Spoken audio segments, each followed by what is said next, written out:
was wondering what the order was. So Montgomery speaks first, and then you go into the room. So Robert Thomas was the first player to talk, and his tone was, it wasn't great, but we got a good team. Basically, we'll be fine. And it is 6 games. So I understand his premise. But then I turned to JR after Thomas talked, and I said, kind of strange, isn't it? Like Monty seemed like he was ready to throw something down the hallway. And then Falk, Tucker, and Thomas were all kind of like, yeah, it wasn't great, but what are you going to do? I just wonder if Monty, let him have it after the game. I have no idea. And then they were like, listen, it's fine. Everybody calm down, which is probably fair, but you got 6 games, and three of the 4 at home have been duds. Yeah. I mean, 8 shots on goal through the first 2 periods is hard to watch. Luckily, the Jumbotron had a big night. A lot of fun with the fans. Otherwise, hard to watch. What was doing on the Jumbotron? Well, they do a lot of fun and games. It was also hunting and fishing night. Jackson celebrated that on yesterday's program. Did you? While you were at his parents' place in Montauk. He's quite an outdoorsman. Yeah. Was excited. They had a lot of sketches and bits related to hunting and fishing night. And they look like a lot of Blues fans enjoy hunting and fishing, I would say. It was a good match, good. It seemed. All right. Not so much in the suites, but yeah, some of the folks there. But other than that, the Jumbotron fun, the game itself, kind of a snoozer. They did tie it, but well, Bennington was awfully good. Yes. If he hadn't played as well as he did, that might have been 5 or 6 to 1 instead of 1 to 1 after regulation. Felt that way. They're not happy because the YouTube wasn't up at 7 o'clock. Oh, brother. Yeah, it was for another reason reason. I'm just not going to be much good. So you're checking out now. Yeah. For whatever reason, one of the cameras was, I don't know what the right word would be, fluctuating. It kept going on and off, and so I had to restart the whole apparatus. So apologies, but we're on now. Okay. Is So it you're really an gonna tweet apparatus? something out like an apology? I have to apologize. On Twitter, preferably. How about no? How about I just don't do that? Wow. No, because I'm not. I'm breaking Martin, a pattern. it's just going to be me and you, and one of us is going to have to figure out how to run the board. Yeah, I'm breaking a Doug- Jackson Doug's will no check it good out. to us. Right. Papers is over here in his head replaying the Oklahoma City game from last night in his head. I'm breaking patterns. We're not allowing this nonsense. We're on for 4 hours. If it's not on for 1 minute beforehand, it'll be all right. Explain the situation. Hey. It wasn't a lack of knowing what I'm doing. It wasn't working right. All right. Because it was fluctuating. It was fluctuating. Yeah. I was thinking about all of the technology issues we have and how immediately ticked off people are. So yesterday was a field trip. We're out at that Babbler Park, and it was a Missouri Heritage Day, Tim, and they had a blacksmith explaining to the kids back in the day, kind of like Laura Ingalls back in the day. Oh, yeah, sure. And Michael Landon. He said if you needed anything done, if you needed fix your door, you needed something for the kid, you just go to the local blacksmith. And they had to make it individually. Really? And I'm watching this guy banging away on this melted steel. And I thought, we complain if the internet's 5 seconds slow. Yeah. Imagine getting on your horse, saying, going into town, need a new lever for the door. No Be Home back in Depot. 6 hours just for one little piece of equipment. And a lot of people had learned to do it themselves. People actually knew how to do things, how to fix things, make things. But they had to have been a lot more patient. Jackson, you're our blacksmith, buddy. Make it happen. Ooh, I don't know. These hands weren't built for that kind of, like an anvil. Like, hey, Remember Jim the Anvil Neidhart? Remember him? Remember the name. I don't think I'd know him if he walked in the door. He's going to be with us as a surprise guest tomorrow. Is that right? Jim the Anvil Neidhart? He carried an anvil? That was his nickname. Like Scott Steiner was Big Papa Pump. He didn't carry a pump, but that was the nickname. Jim the Anvil Neidhart. Okay. Jackson, they are not happy, not with you anymore, but just with the state of St. Louis sports. Crappy baseball, hockey teams crappy, no NFL, no NBA. Is this the darkest time in St. Louis sports history? Doug, that's a Heimblum spreadsheet. Gosh. it's October of the hockey season. Have you got Monty on the hot seat? Let it breathe. No. All that was absolutely true, except maybe the hockey team's better than they've shown the first couple weeks. Otherwise, everything he said was correct, right? Factually correct? Yeah. Yes. Okay. Well, now I know I'm not going to be any good to you. But again, it's October for the hockey season. Right. We can come back. We can come back. It'll be just fine. I love those. I was seeing some of the hockey game last night. The sweaters, the yellow numbers and names on the Like, back. how are the sports? Are they great? Yeah, I was watching A some lot of of that. yellow. They wore blue last night. I know, but the yellow on the numbers in the back of the jersey. Oh, you like that? I think it really So that puts you in a good place, and Heimblum's spreadsheet will not get you down because you like the yellow on the back of the sweaters. Well, no, they've lost 3 times in those sweaters. So the only 3 well, yeah, they got a point last night, but only 3 losses of the season. How about that? Listen to Having this. those sweaters. Sounds like a Sports Center update come to life. So what do you think they ought to do? I don't know. They had Jobu last year. They need some sort of other Good luck charm. trinket Like to. a blow-up doll? That'd be a good idea. I can give him a that Frank Haith Holloway's- body pillow. Put that in Holloway's locker. Whoever had the big night gets the blow-up doll. You think that would play well with the with Gary Bettman in the league? He doesn't seem like he'd be a real good sport about things like that. Coach, what about the blow up doll for the Blues? Doug. Jim Jayhart is dead. That's from Little Beer Cat's Cuck Stool. is he? So he will not be with us. Oh, well, I'm sorry to hear that. So we conduct a seance for surprise guests now. 314-399-9646. That's how you can text in to the Air Comfort Service text inbox. You can call in Collier and Thompson phone lines 314-974-0101. And then talk it over with Lex Luthor and General So, who were the topics, I believe, of Riot's dad's uncle. What was his name? Like Gunter or something yesterday? Dunbar. Oh, that's right. In the, I gotta put that in there. Design Air Heating and Cooling email of the day, because Martin, according to Riot's dad's uncle Dunbar, they argued for 4 hours in the Michelob Ultra YouTube chat yesterday. And I guess they're back in there today to go at it. So you can come in and watch that. 112 people are choosing to do it. And it was Jolan Dunbar who knocked out Alex Smith, which led to Colin Kaepernick. So the Rams actually unleashed the Kaepernick phenomenon because of Jolan Dunbar. And then his outside linebacking partner, Alec Ogletree, attempted to call into this program, but it was Daddy Padre. That's correct. And we were duped. And usually it's did a get on- fortress to get on this show. He did get on the air. It was like a war. Like if it was like we're gonna have Johan Dunbar on the program, he would call into the show, so people would call in as Joe. And so I think I heard that poor Sea Monster would have to ask questions to the guests of like, "What's your sister's name?" Yeah, So- we had to conduct a vetting process, like they were going to be a running mate for someone after Daddy Padre represented himself as Alec Ogletree. And I think we got about 5 minutes into the interview before we figured out That one went a while. It was the Blues E-Bug instead of the Rams linebacker. Why would Ogletree have been calling you guys in the first place? he was going to be on the program. He was scheduled to be. That's so he correct. actually was scheduled. Okay. That's when you stopped doing guests. When you were That was the like, end of it. Minus Gabe. We Why called did- them. Why did we book Alec Ogletree, and then why did we get duped on top of it? Well, he's a great player. Well, and Georgia Bulldog. I have no problem with Alec Ogletree. It just doesn't seem like a guest this show would have booked even back then. Well, you never know. Well, what do you know? You were in like kindergarten. I was That's what I was thinking as you were regaling us with the story. You were about 14. Was Jeff dropping you off at school? listening to the program. Is that right? Did you text in? I would sometimes email in. Did you really? What was your name? Sassy Batman. Sassy Were you? Cat. Yeah. Did you ever win anything? No. I got a chuckle out of Charlie once, and that was good enough for me. Chuckle out of It was a Charlie. sympathy. Could have been. Well, it wasn't. It didn't. So, yeah. It was Why? nice. Why Sassy Batman? It's just a goofy name. Okay. Surprise Piddles knew the name Gary Bettman. Nice bounce back after the Pekka Rinne miss yesterday. That's from Sharon and Clayton. Martin and I, we were trying to figure out who Vanderbilt would have as the celebrity guest picker on College Game Day.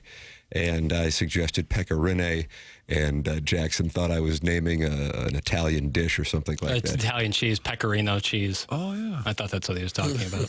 He's not familiar with the Predators net Pekka minder. Rinne with a little basil on top. Yeah, well, it's a name that like is really combined. You know, it sounds like one long word. You know what I'm saying? Maybe even like a type of pasta. Right. I was thinking of the cheese, the pecorino cheese, which is like similar to a Parmesan, although it's a little Pekka saltier. Rinne guy. The goalie or the cheese?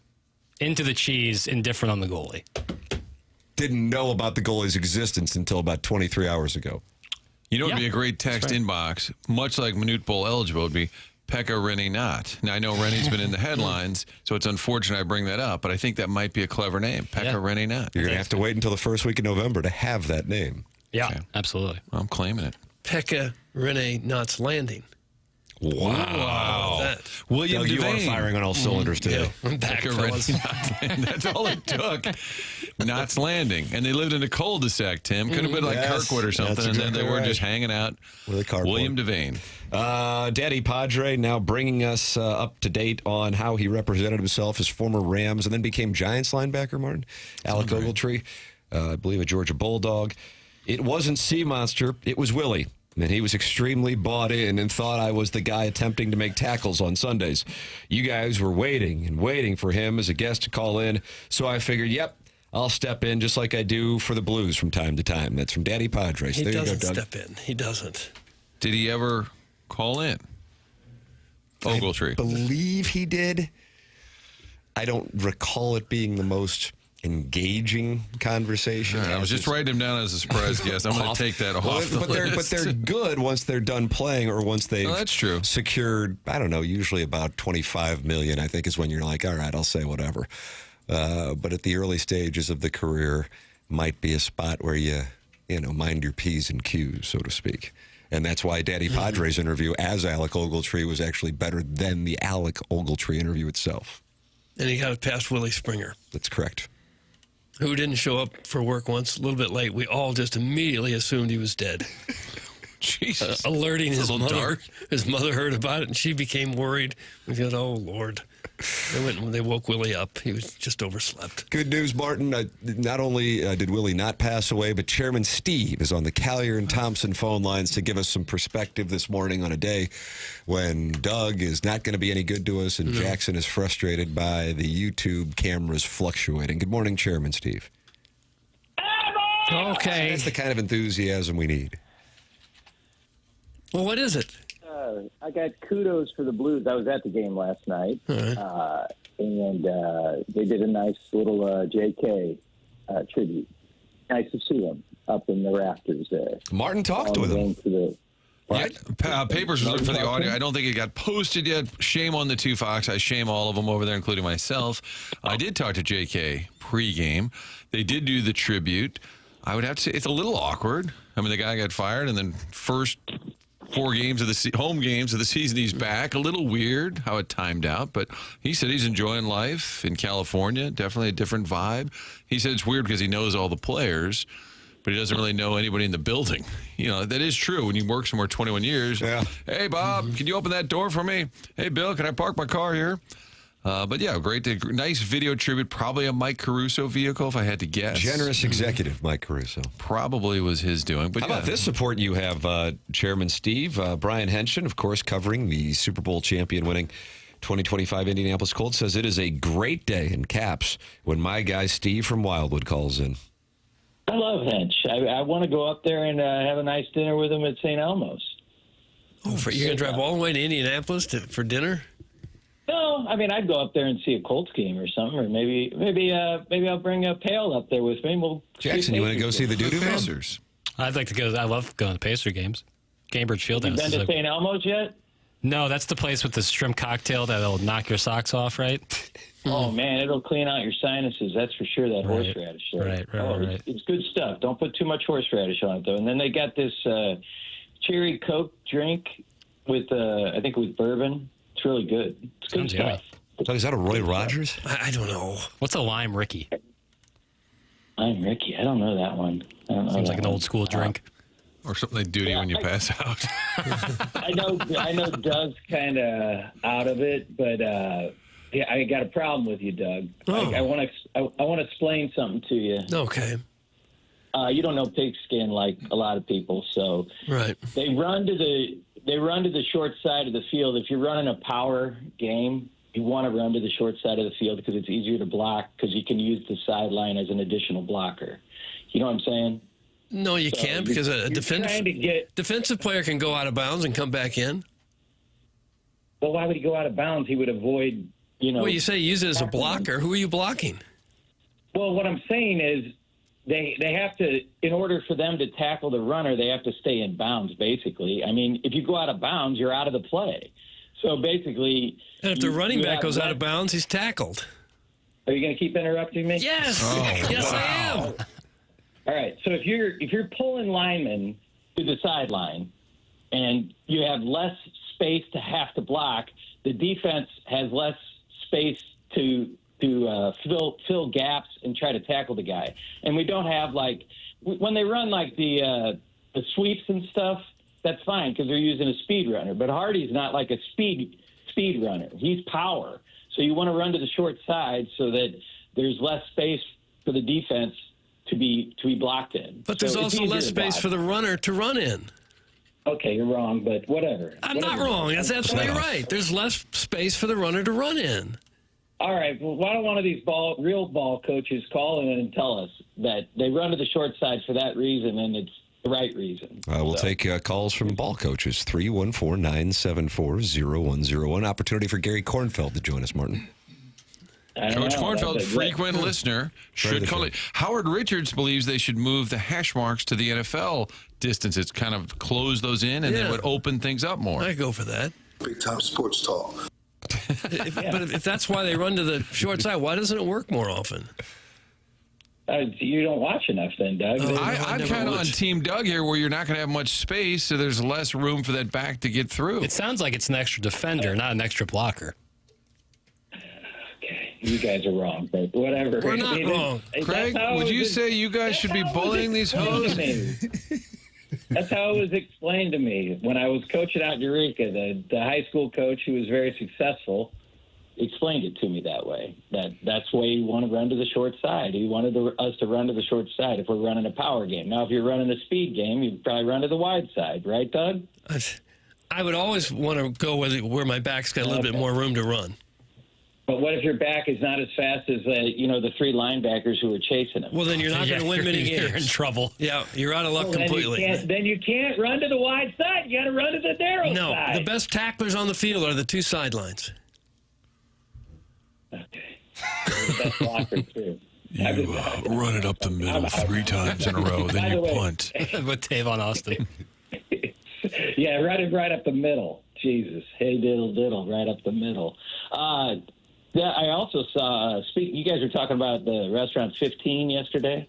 Oh, sure, 19th and Locust, Doug. That's where I saw Sade. Oh, I know. What is it now? Is it a restaurant? Storage building? Mm-hmm. Crack house. Amsterdam. No, it's actually, I think that area is, the soccer people are expanding that area as much as they can. So, They'll tell them good luck. Yeah, no, they have billions of dollars, so they don't need luck. But they've actually done better with these medians down here. It's easier to walk around downtown, and the racing along Broadway has kind of come to a standstill. Oh, nice. Look at that, Doug. Progress is promised. That's great. Yeah, I mean, we had to put big barriers there. It sucks for traffic. Fortunately, the Cardinals have sucked, so there hasn't been much traffic. But opening day will be a mess. But I was at Wright's Tavern, and I was leaving, and old Jimmy Ballgame was getting ready to go in. He was in town. Oh, how about that? God bless. Nice. So you guys need to have him on. Well, he quit doing media. So suck it, Doug. Okay, stop you guys aren't media. Well, we're not media. Tim, we're not media. There is a caveat. I actually would agree with Chairman Steve. I wish I'd said that to Edmund, but we're not media. I think 101's trying to force you to be media, but in a way. Okay. I guess old Bob Thomas had enough of you guys. He didn't sign up for another year of that crap. I saw Bob, Chairman Steve. I saw him. Doug, was that a month ago? Probably about a month ago. The boys were out there. I guess Robert had a blues day out at the course I was playing. And we were talking about it, and he said, "Yeah, I'm starting up the calls into the show in a couple weeks." I said, "Great, we'll talk golf. Sounds like a plan." Because he was laying into the boy. I think him and Hofer were the top players that day. They had the whole group out there. I don't think Snipes was there, and I don't think Falk was there, but everybody else was there. And I don't know. I don't know when 18's going to be calling in again. Friend of the program. Awesome. I enjoy him. It's kind of fun. I thought maybe he was sick of Pale waking him up. So. Jackson, do you think you caused Robert Thomas to not call in? I doubt it, but it can't be ruled out. Do you think we should just call him right now live on the air? Yeah, I think 21 the day after a bad loss? Yeah, I don't think anything could go wrong with that. Yeah, I think that'd be a great idea. That'd be great. I'm sure he'd enjoy that. It was, they were dead last night. Man, it was a dead dead game. You were at the whole game, Marty? I was. And when there's no offense, it's kind of like a baseball game. When it's not necessarily a pitcher's over, there's just no offense. It's so boring. Yeah. 8 shots in 2 periods. And the Kings dominated play in the first period. We had like a little spike in the second period, and then, I don't know, Bucci almost sent us all home happy, but he couldn't finish on the breakaway right away. So, and then they took the puck. Then we took a penalty. Then it was over. There you go, Doug. A little summary there. Recap Game right summary. there. Yeah, it was bad. It was bad. But, Benner was, what was he doing, Doug? Standing on his head and spitting wooden nickels. I like when you say that, Doug. Okay. I like when you say that. I really enjoy it. Okay. So Pale, you're watching the game at home Saturday? That's the plan. Yes, sir. Pale's checked out. You're busy over there. What's Mark up? failed us in the Alabama game. Let's talk about the only local team that hasn't really completely let us down yet, but will probably at some point. Oh, Doug, no. Chairman Steve, you're selling your Tiger stock? Yeah. Why don't you prepare the 3-year-old? I think he's gonna be burning that jersey. Yeah, he wears that thing every damn day. Well, Chairman, the text line is not enjoying the call. I don't know if you'd Of course surprised not. to hear that. They're a bunch of asshats. Wow. They just hate on everybody. So whatever. I mean, all I care about is Henshin likes me, so that's nice. Okay. Yeah, Super Bowl champion Colts. Chairman, always enjoy the conversation. Thank you so much for the call. Love you guys. All right, then. Love you. There you have it. I enjoyed the text that just said, time's up. Time's up. You can also call in, just like Chairman Steve, 314-974-010. Chairman Kurt's active over there. Yeah, a lot of calls. A lot of friends with the feather calling in. JR just texted me and said, since that caller just summarized the game, do you still need me to come in? JR's column is damning, I have to say. And I will read an excerpt from it as Jim Montgomery. Martin, you are correct. Different tones from the room versus the head coach. And there was a different tone from the head coach following Monday's practice as well. We will have that for you coming up because there is a pattern here. And we will have that for you as JR will join us coming up at 9 o'clock. But that audio will be coming your way next, in addition to Reese Davis saying there are people around the country sleeping on one of the teams this Saturday in Nashville. You'll hear who. You hear that vocal? That's a local news. You'll hear who from Reese Davis. Okay. Coming up here on the program. The program is called The Morning After. It is presented to you by Brown and Crouppen. Brown and Crouppen is online at brownandcrouppen.com. 314-222-2222. That is the number if you want to call Brown and Crouppen. And if you are in need of a personal injury attorney, don't you want somebody who is local? We had Andy Crouppen in yesterday. Wonderful haircut, by the way. We've had his father, Terry, in. We have Ed Herman, and they are here on Tuesdays because they can be here because they are local. You want somebody who knows the local legal environment if you are in need of a personal injury attorney. That's what Brown and Crouppen can offer, founded in St. Louis in 1979. It's Brown and Crouppen, brownandcrouppen.com, 314-222-2222. Remember, the choice of a lawyer is an important decision and should not be based solely on advertisements. Doug, Colonel Sanders is on the line. And he is. Okay. Chairman Kurt says he's on line 40? Wow. This is like Francesa now. Colonel Sanders, you're wanting to talk gambling? Yeah, what's up, Tim? First-time caller, a long-time listener to 101, and then you came at the balloon party, and I didn't like you at first. But you've grown on me over time. Thanks for sharing. Okay. You know what? I have no problem with the honesty of Colonel Sanders. Yeah, Jim Rome would say, like your first beer, listen for 2 weeks, still hate the show, keep listening. That's what Jim Rome did say. He said you got to give it like a month or something like that. I think we're in month 48 now. Yes, Colonel Sanders, what do we have? Taking some time.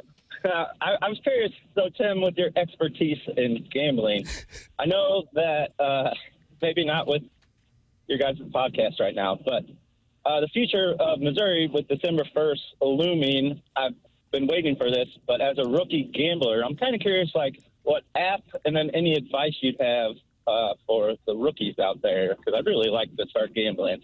Oh, good for you. I think it's a great thing to pick. I think it's a great thing to pick up. Tomorrow we'll take a call from a listener who wants to start smoking crack. Well, I have to refute Colonel Sanders, just politely, of course. the criticism of the podcast performance. Number one, Stalter, Rizzuto, and I will be recording another episode of the FanDuel Spread Zone. Doug, is that at 11 o'clock today? I think we're doing it? I think so. I don't know. And I went 6-1 last week. And the podcast as a whole, thank you. The podcast as a whole went 13-8. But what is your specific question? You said Missouri and some date, and I don't follow exactly what you're asking. So, I mean, I guess you're able to start gambling in the state of Missouri on December 1st. Oh, got it. Able to start gambling. Got it. Yes, of course. Correct. I was curious about what app you did want to go through. I know you guys got the FanDuel, but everybody has their own recommendation. And I'm kind of skewed on which app, and then just any general advice you have for first timers. Sure, I appreciate the question, Doug. This is a wonderful question. Okay. I'm happy to introduce people to gambling. It is it's a So wonderful. probably start with grade school basketball. I think kind of work St. your way Gabriel, up. 7th grade tournament. Things you fill can out a fix. bracket. Yeah, get to know the refs. Well, I think one of the most important things, you're asking which app. And yes, FanDuel is the sponsor of the Spread Zone, and we're very grateful for that. And that's where we get our lines, as they are the sponsor of that podcast. But it's in your best interest to have a wide variety of different apps for the purpose of being able to shop lines. So, for example, if you liked Missouri this weekend and they're getting 2.5 on every book, but one where they're getting 3, it would be in your best interest, of course, to bet them there where you get that additional half point. So that's certainly one step. And another thing, and this goes back to when I played poker, and that actually I did make money on, and it became kind of I don't want to call it a job, but it was certainly helpful, that you have a bankroll, and I would advise depositing and then sticking to that and then managing it just like you would budget for your home or your business. So you're not just constantly chasing. That, I think, is where people get into trouble. And in addition, perhaps most importantly, it's got to be recreational. It can't be in a spot where you're using it as some kind of way to truly pay for things. So set aside whatever it is that is disposable that you're comfortable with losing, whether that be $100 or $1,000, and play off of that, and don't get in a spot where you're going, oh my God, Hawaii's playing at midnight and I'm down $1,300. I got to bet double or nothing on the over. And then you wake up and the next thing you know, you don't have a home. So those would be those are my 3 tips to becoming a gambler. Yeah, thanks, Tim. I like the idea of navigating different apps to fulfill whatever benefits you the most. So, Yeah, you got to shop those lines, Colonel Blues. Sanders. Yeah, that's perfect. Let's go Blues. Thanks so much for being on the radio. I appreciate you guys. Again, it took a while to warm up, but I really enjoyed the mornings with you guys. So thanks a lot. Thanks, Colonel Sanders. That's Colonel Sanders. So you were getting ready to shut it down after the Blues loss, and now Colonel Sanders gives you a little pat on the backside. He's made me feel a little bit better. There you go. It's all happening. Yeah. Friends are calling in, Martin. Isn't that nice? Friends are calling. We kind of needed it. We needed a little Wednesday pick-me-up after the game, and I thought it was going to be a bit with Colonel Sanders, and I think it was a sincere, genuine caller. Speaking of bits, you've been suspicious of texter Bophades? Yeah, and I have other people now tweeting at me saying their wife left them, and it's not Bophades, it's other people. Bophades is on the Callier and Thompson phone lines, Martin. This is a monster show. Bophades line, what was that, line 2? You did the hook 'em too. Line 2, Callier and Thompson phone lines. Bophades, good morning. You're on 101 ESPN with Martin Kilcoyne. Hello, Bof. I don't know what to do, guys. What's wrong?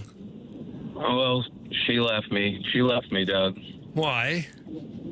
Well, I don't know. Maybe we could find out.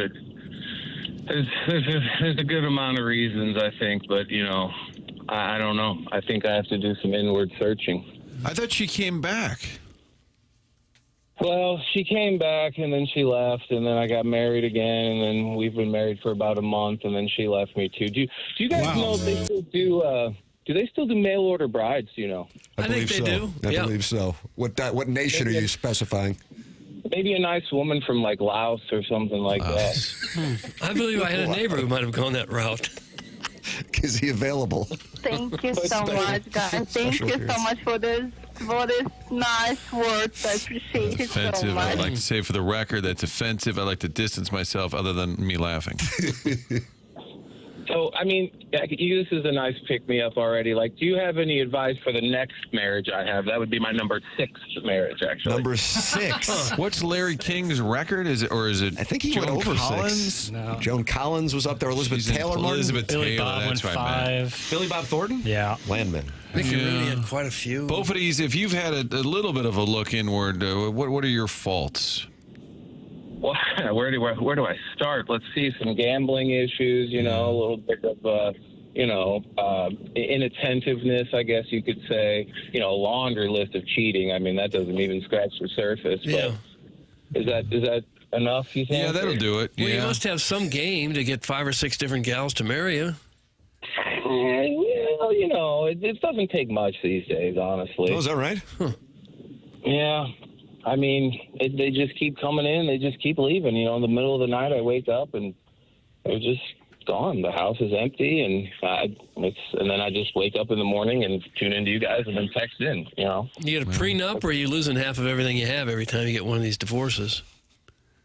Yeah, I'm losing half or all of it, or I don't really have much from the last one already anyway. So Give me your fucking feet. Oh, easy come, easy go. okay. Okay. Well, Half of half of half of half. Start that up. where are you meeting all these girls? Is it online or? Doug's all in on this. Well, I can't quite get into that. I work off Broadway, so I mean, you can put the pieces together there. You work off Broadway in New York. That's somewhere. right. Yeah. Dudes be trying to push up on my well- wife. She bad. It's just the game, right? That's what they do. Bro.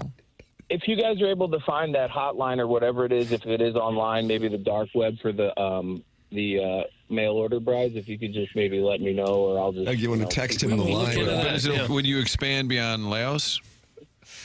And Southeastern Asia, I guess, around there would be great. Nice little change of pace. Yeah. Thank you both of these. Doug will send you the line. And this is the Laotian line.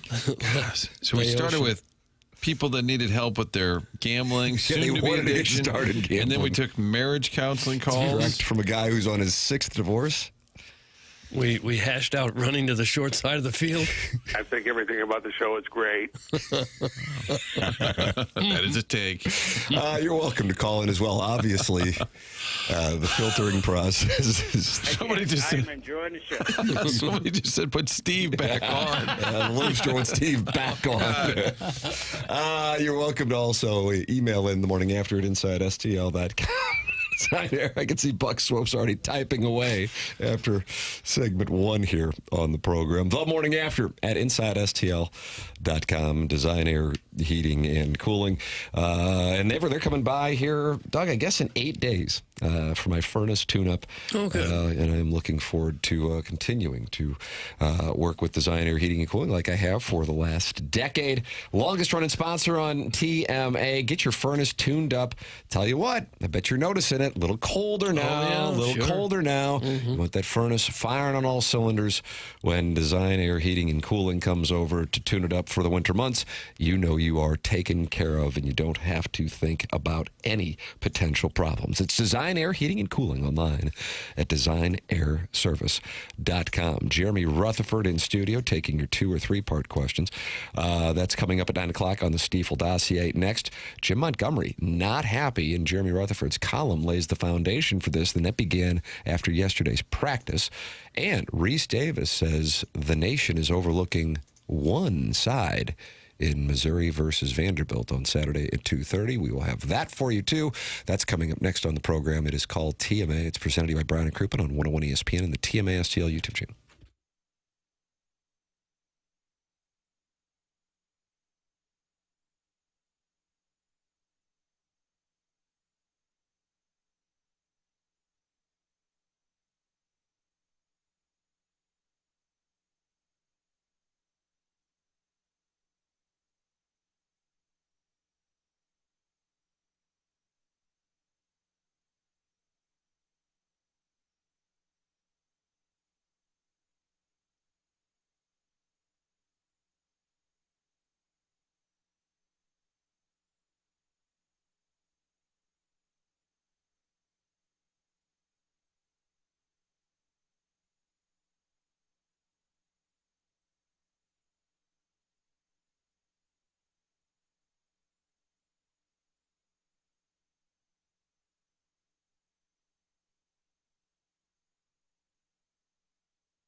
hit the groove.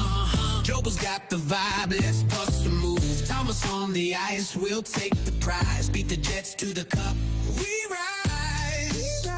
Blues fans are not in a good headspace and papers. It's just like a Lane Kiffin tweet during the Auburn coaching search. Was that 2022? I don't know, years, Tim. If you can't get over a October loss and enjoy this tune, there's something wrong with you. It was overtime. Yeah, got a point. That hurt. Got a point. I gather you didn't get up this morning to read Jeremy Rutherford's column. No. I got up this morning. But you're going to live it when he's here. Right, yeah, I don't want to ruin the surprise. We'll take a listen to this, and it might give you some different perspective, and you might apologize for playing that song after you hear this. Saturday, the Blues played their best game of the season and beat the Dallas Stars 3-1. Sunday, they were off. Monday, they had practice. And after the practice, Blues coach Jim Montgomery stepped on stage in the team's media room and made a brief, unsolicited remark. Practice wasn't great, he said. Why? A reporter asked. You want to know the real reason, or you want to know the politically correct reason? The politically correct reason is we get happy after we win hockey games and we don't practice the right way.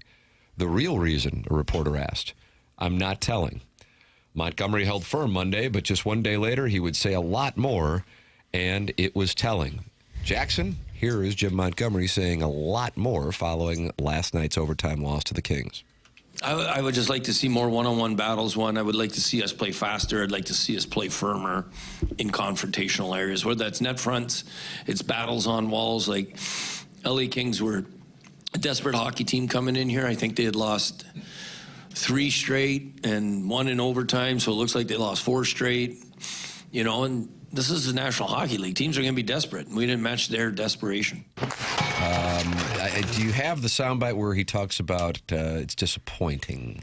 Would that be the second one? Let's go with this one. This is talking about the similar problems that they had last year in January.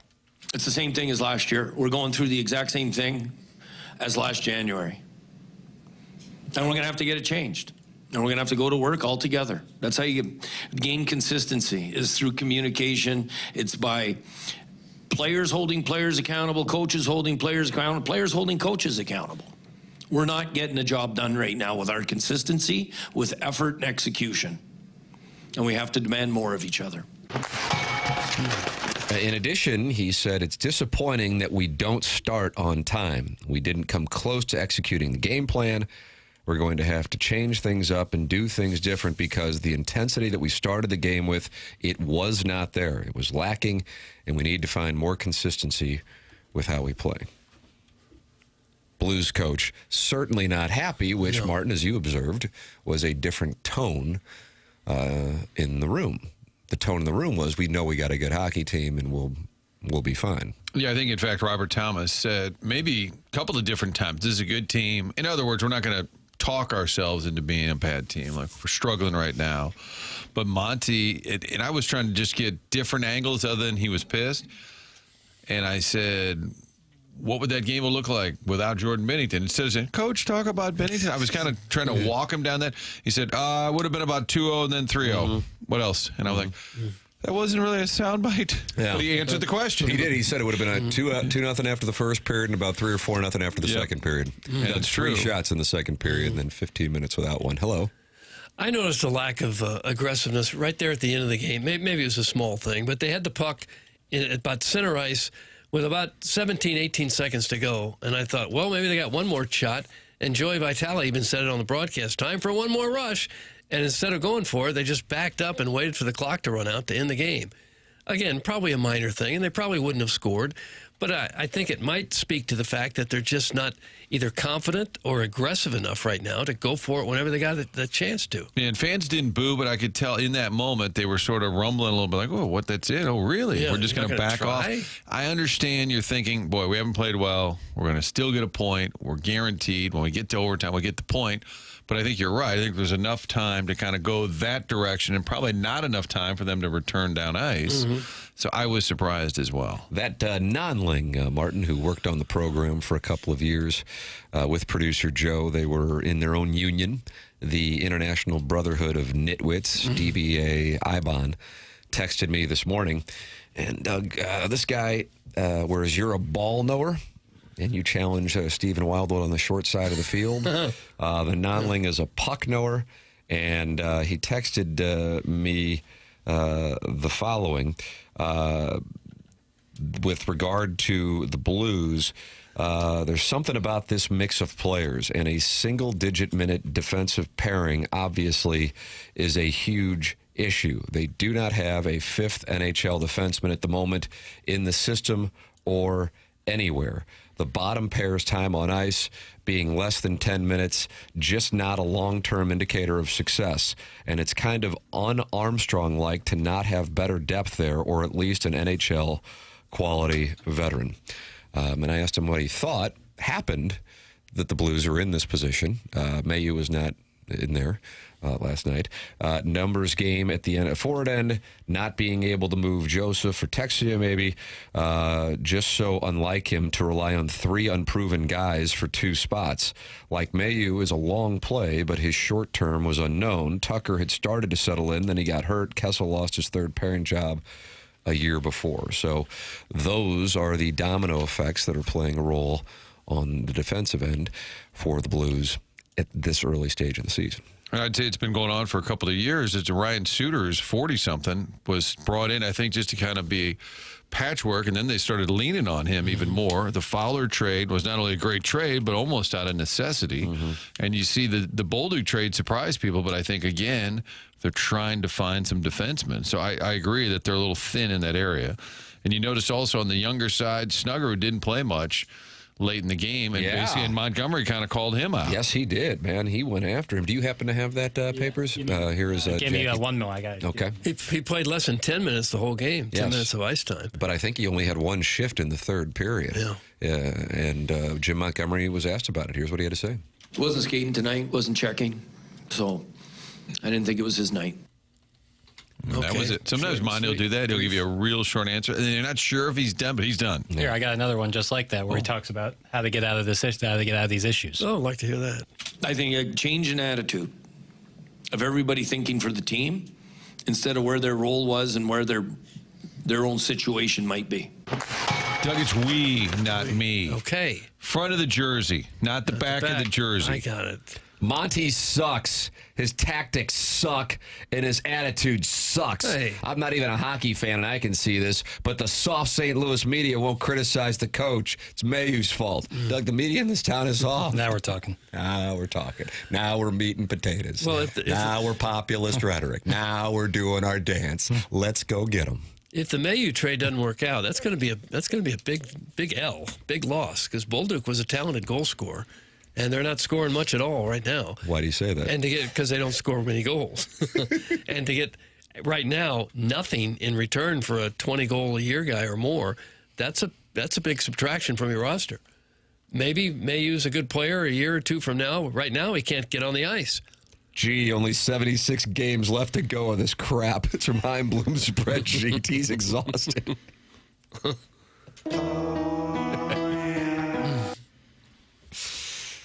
I think they'll be fine. We can just get hot. But they're not a cohesive unit right now. That's what's frustrating the coach, who apparently sucks.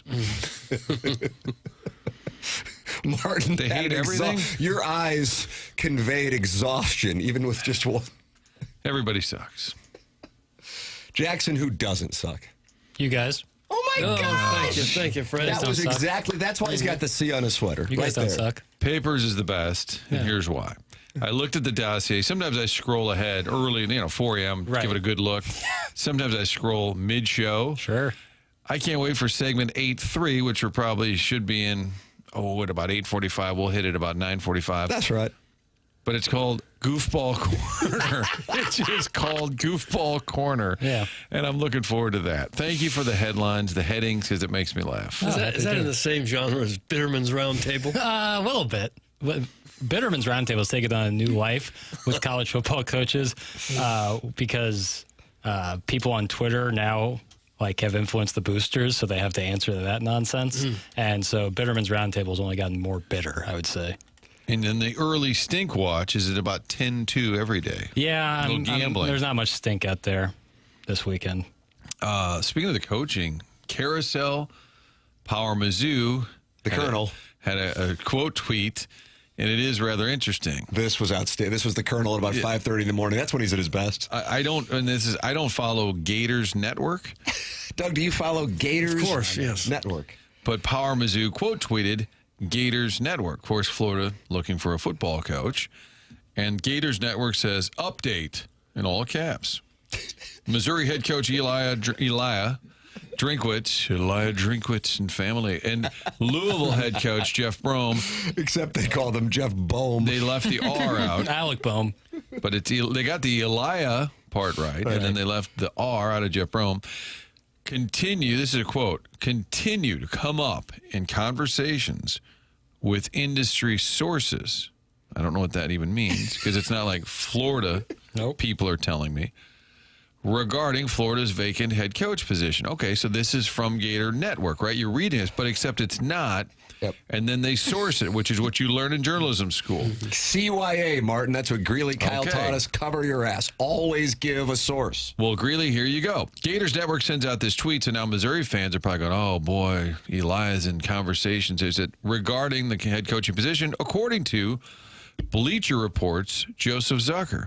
Okay, well, I guess citing on threes, Pete Nakos. Yep, Doug. And when Nakos has it, he knows his stuff. Gators Network says, here's what we're hearing, according to this guy. Right. No. And then Gabe said, what a word. My word, what a game of telephone.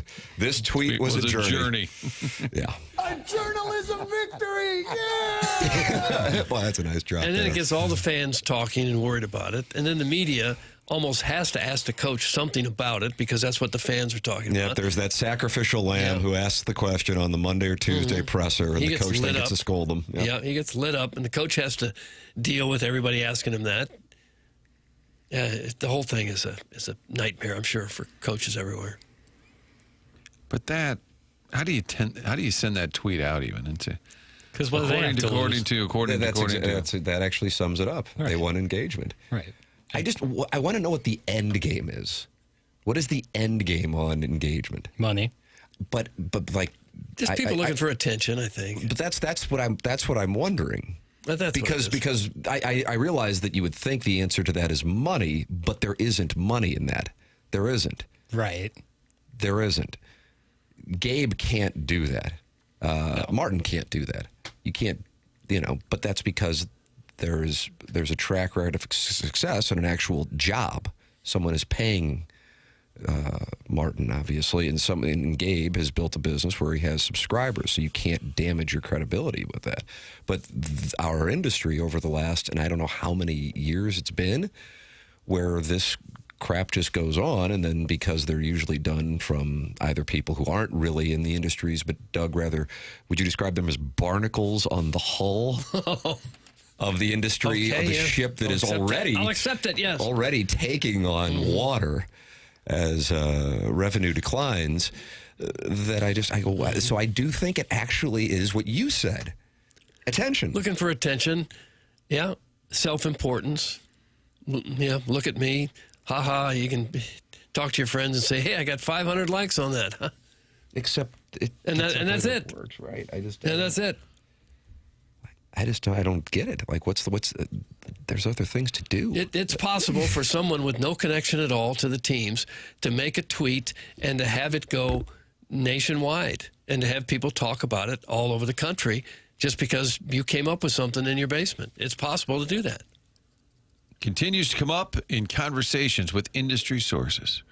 Does that mean Billy Bob's show in Birmingham said, hey, I'm hearing this? Oh, industry sources. Maybe we should open a business, get ourselves an office, and just call it Industry Sources. And people from all over the world can call us, and we can feed them some rumors. Engagement farming is the term. That's from the STL Gator. I believe he's a Florida fan, if memory serves. Jackson, would that tweet be considered engagement farming? I don't think you call that engagement farming. This is Jackson's definition of engagement farming, Martin. Not necessarily. What would an example of engagement farming be? Like a very obvious post. Like it's tough to explain. I could maybe provide examples. Okay, how about this? Would this be engagement farming? Many college football reporters are saying Bo Prabula was a problem for Missouri on Saturday night. but I disagree. Yeah, that would be engagement farming. It's engagement farming. Yeah, posting something that is like intentionally controversial that you probably don't even believe in yourself is engagement farming. Just something to, sometimes just asking questions like, sound off in the comment section. Yeah. That's engaged. You're literally asking for engagement. That's direct engagement farming. Oppo guy. Yeah. So you're a giant. What are some of your favorite plays from this season? That would be engagement farming as well. So that's not necessarily negative. It doesn't have to be, no. Yeah. So it could just be, seeking engagement. Right. But you could be a Giants blog in New York and say, I think they should go back to Russ Wilson immediately. Would that engagement be farming? That's engagement farming. Or is that trolling? Yeah, it's all kind of under the trolling umbrella. Trolling would be criticizing somehow, right? Yes and no. Doug, does that answer your question? Not at all. Well, that's because it's not black and white. Like sometimes things have nuance. Like you don't troll in a positive way. No, certainly not. But you trolling can be like, I don't know. It's hard to define. It's easier to identify via example. So if you tweet out, looking forward to the Heim Bloom era, nobody reacts. That would nobody be engagement farming. No, responds. that would be a weird tweet. That'd be like a Magic Johnson tweet or Larry King article. Boy, I like that Heim Bloom period. End of story. Yeah, that's it. That's what kind of what it is. It's like, What happened to Malta-Meal? Is that engagement farming? Next topic. Yeah, maybe for a certain demographic. I'm going to try and find an old Larry King column. Yeah, just read them. The best. I like onions, but they don't like me. From the 314, attention leads to possible real jobs. And I have to tell you, the answer to that is actually no. That's not it. Again, you can receive a check, but you can't live a sustainable life by the salaries that would be paid from these places. Right. And I'm saying this from being in it. That's why I look at it and I go, what is the goal? I guess maybe the goal is thinking that is the case. And then all of a sudden you're offered, minimum wage. And you can tell people you're in the industry, I guess, if that's your gig, but you're not really living. Yeah. You're not being paid so that you could support yourself, much less, a family. I think some people have the thought that maybe their Twitter account will be bought out by a outlet, purchased. I wouldn't. Is that right? I've heard of stories of people being offered for their Twitter accounts. I'm sure things have happened, but I mean, is that a model? I'm sure there for are the stars, though. I'm sure there are some highly successful websites that started out with just a guy with some takes. Oh, 100%. Like Barstool and things like that. Of course. Didn't it just started small, and maybe some of these guys think, that was 20 years ago. I was going to say, thing. I would say the market is kind of saturated in that department. Sure it is, but they're probably thinking, hey, if they can do it, I can do it too. Hey, again, shoot for the stars. But as I keep going to this is incredibly misguided, but then the fact that it winds up actually being taken seriously is the thing that blows me away. But then I sit there and I go, okay, the people who are actually doing it, what is their angle? And I guess it's attention. But then maybe it's the attention that they think will then lead to an actual job.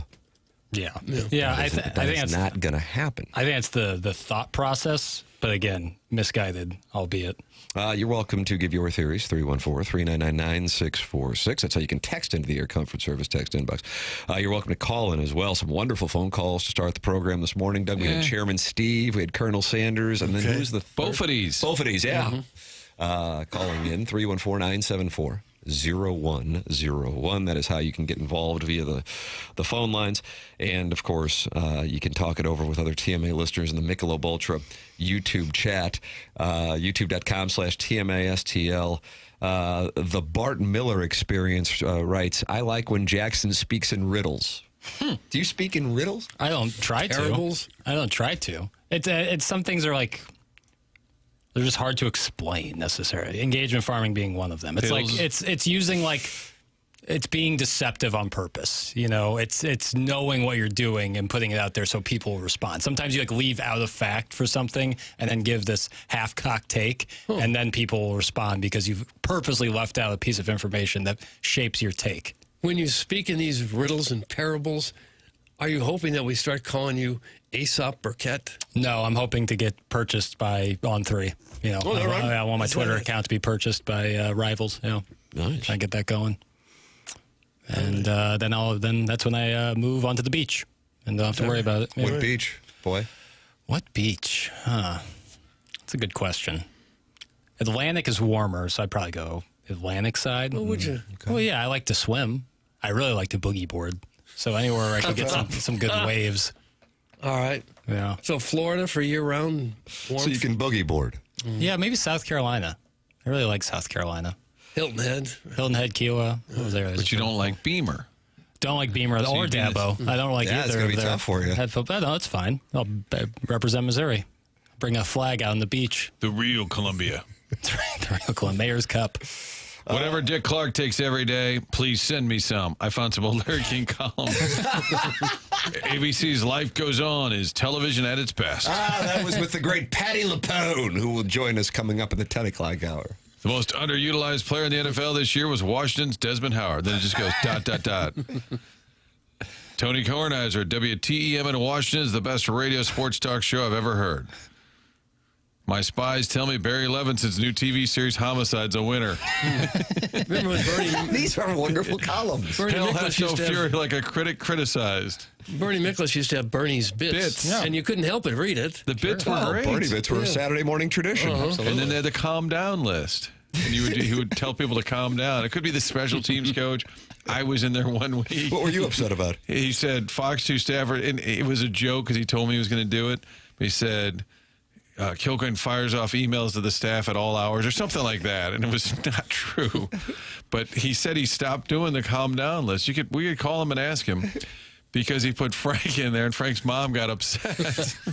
I swear. That's why the calm down list ended? Or he stopped doing media in the bits. There was something because Frank's mom wanted to know why. And Frank should be in the Calm Down Hall of Fame. And Bernie put him in there one week. It matters. It matters. And then he would do the Monday after a Rams game. There were the Bernie bits related to the Rams. And there was a week when Todd Light said he wasn't talking to the Post-Dispatch. And one of the bits that Monday, Bernie said, Todd Light continues to not speak to the Post-Dispatch. Somehow we were still able to go to print. I love that. Jackson, you have a request here. God, I know it's not the week for changing text inbox name, but can I please switch mine to Jackson's Boogie Board? Sure. Okay. Oh, you're going to make an exception, boy. What am I going to say in that spot? What am I going to say in You that say spot? no. Unfortunately, I won't be available until November. Would it be 3rd, Doug? November 3rd is the first business day of the month of November. Soft as a baby's ass when it comes to this stuff. I'll just do it. What am I going to say there? No, and then I look like a jerk? No, I'll just do it. Whatever. Who was it? Who sent it in originally? Doug's Bunyan. I hate to lose that one. I had a bunion there for a while. What is that? Just like when your toe grows weird? What Well, is a usually it's bunion? because you wore shoes that are too tight and it pushes your big toe inward a little bit and stretches that ligament on the outside of your foot. Man, that hurt. I couldn't even walk. All right, we'll change Doug's. Oh, I had it bad, and that ain't good. Yeah. Is anybody really shocked that Libby Jack prefers to boogie board with his XL yellow diaper? That's from Big Tuft. Dumb. You can send in dumb texts. 314-399-9646. Martin, last night was Tiger Talk, and I know you love Tiger Talk. Eli Drinkwitz. I felt like he was a little banty yesterday, just like Jim Montgomery, following the Blues' loss last night. And Reese Davis, we will play that coming up on the other side of the break, saying that the country is overlooking one of the sides in Saturday's Missouri-Vanderbilt game, where game day will take place. Will it be Nate Bargatze coming there for Vanderbilt? He's been on game day a good amount, though, so I don't know. Maybe they're going to call an audible here. We'll see. That's coming up next in the 8 o'clock hour, which is brought to you by Fisher Window and Door Store. This program is brought to you by Brown and Crouppen, and it is the Morning After on 101 ESPN.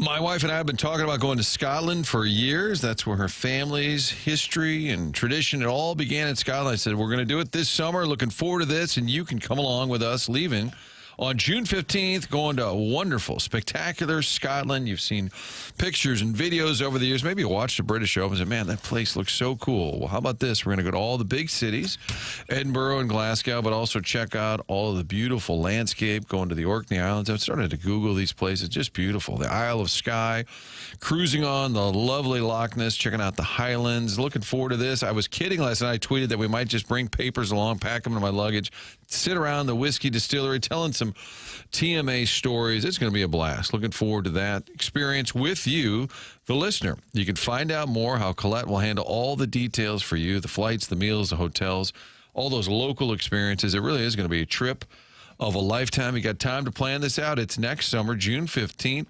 If you want to find out more information, Altair Travel is 314-968-9600. 314-968-9600. More information also on the website, 101ESPN.com. We're going to have a get-together coming up here in early November over at Altair to go over all the plans. Join me. Take the TMA overseas to Scotland. Join us June 15th. Find out more at Altair Travel, 968-9600.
This is Jackson with the Sports Center update, driven by Johnny Londoff Chevrolet and Johnny Londoff Autoplex. The Blues fall to the Los Angeles Kings last night in overtime, 2-1. Blues are off today, back in action tomorrow as they take on the Utah Mammoth.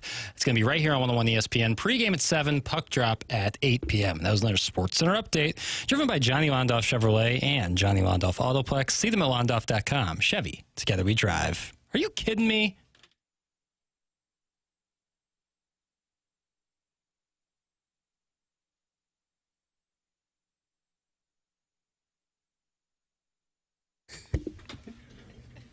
Way to hit the post there, Doug. That was nice. I hit it? You nailed it. Oh, good.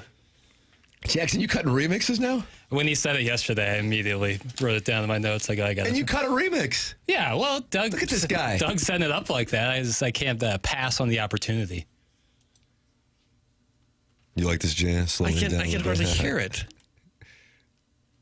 Okay. Sick. Macy Gray? No. Childish Gambino. Childish Gambino. Donald Glover. Hit the post. What? Donald Glover. Childish Gambino. Doug, check this out. This is America.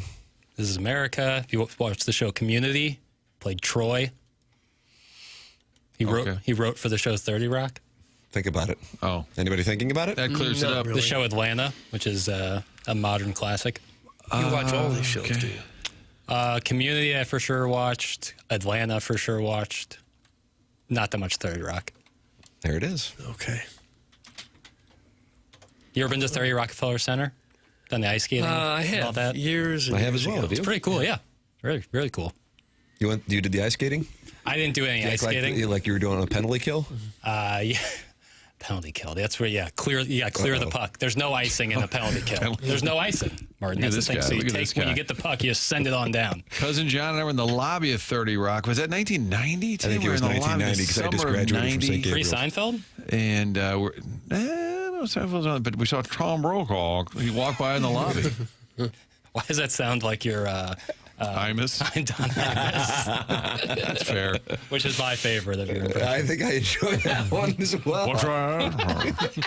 Dumbass. You just and all your insults have to be like 4 hours. You know, like the bully from 1950. Rascals. The program's called TMA. It is presented to you by Brown and Crouppen on 101 ESPN and the TMA STL YouTube channel. Too Fat to Kayak is in there talking it over with John Scores and Show Prep Bill. They're all in there, along with, of course, Spicy So and Lex Luthor and Doug. I believe they were the ones that wore yesterday in there. Is that correct, Chairman Kurt? They were not. It seems like you're exhausted as well. Spicy Sal was definitely involved. I think the other party was that Legend of Columbia. Oh, yeah, the guy who booked me the table at CC's. Which he's claiming he never said.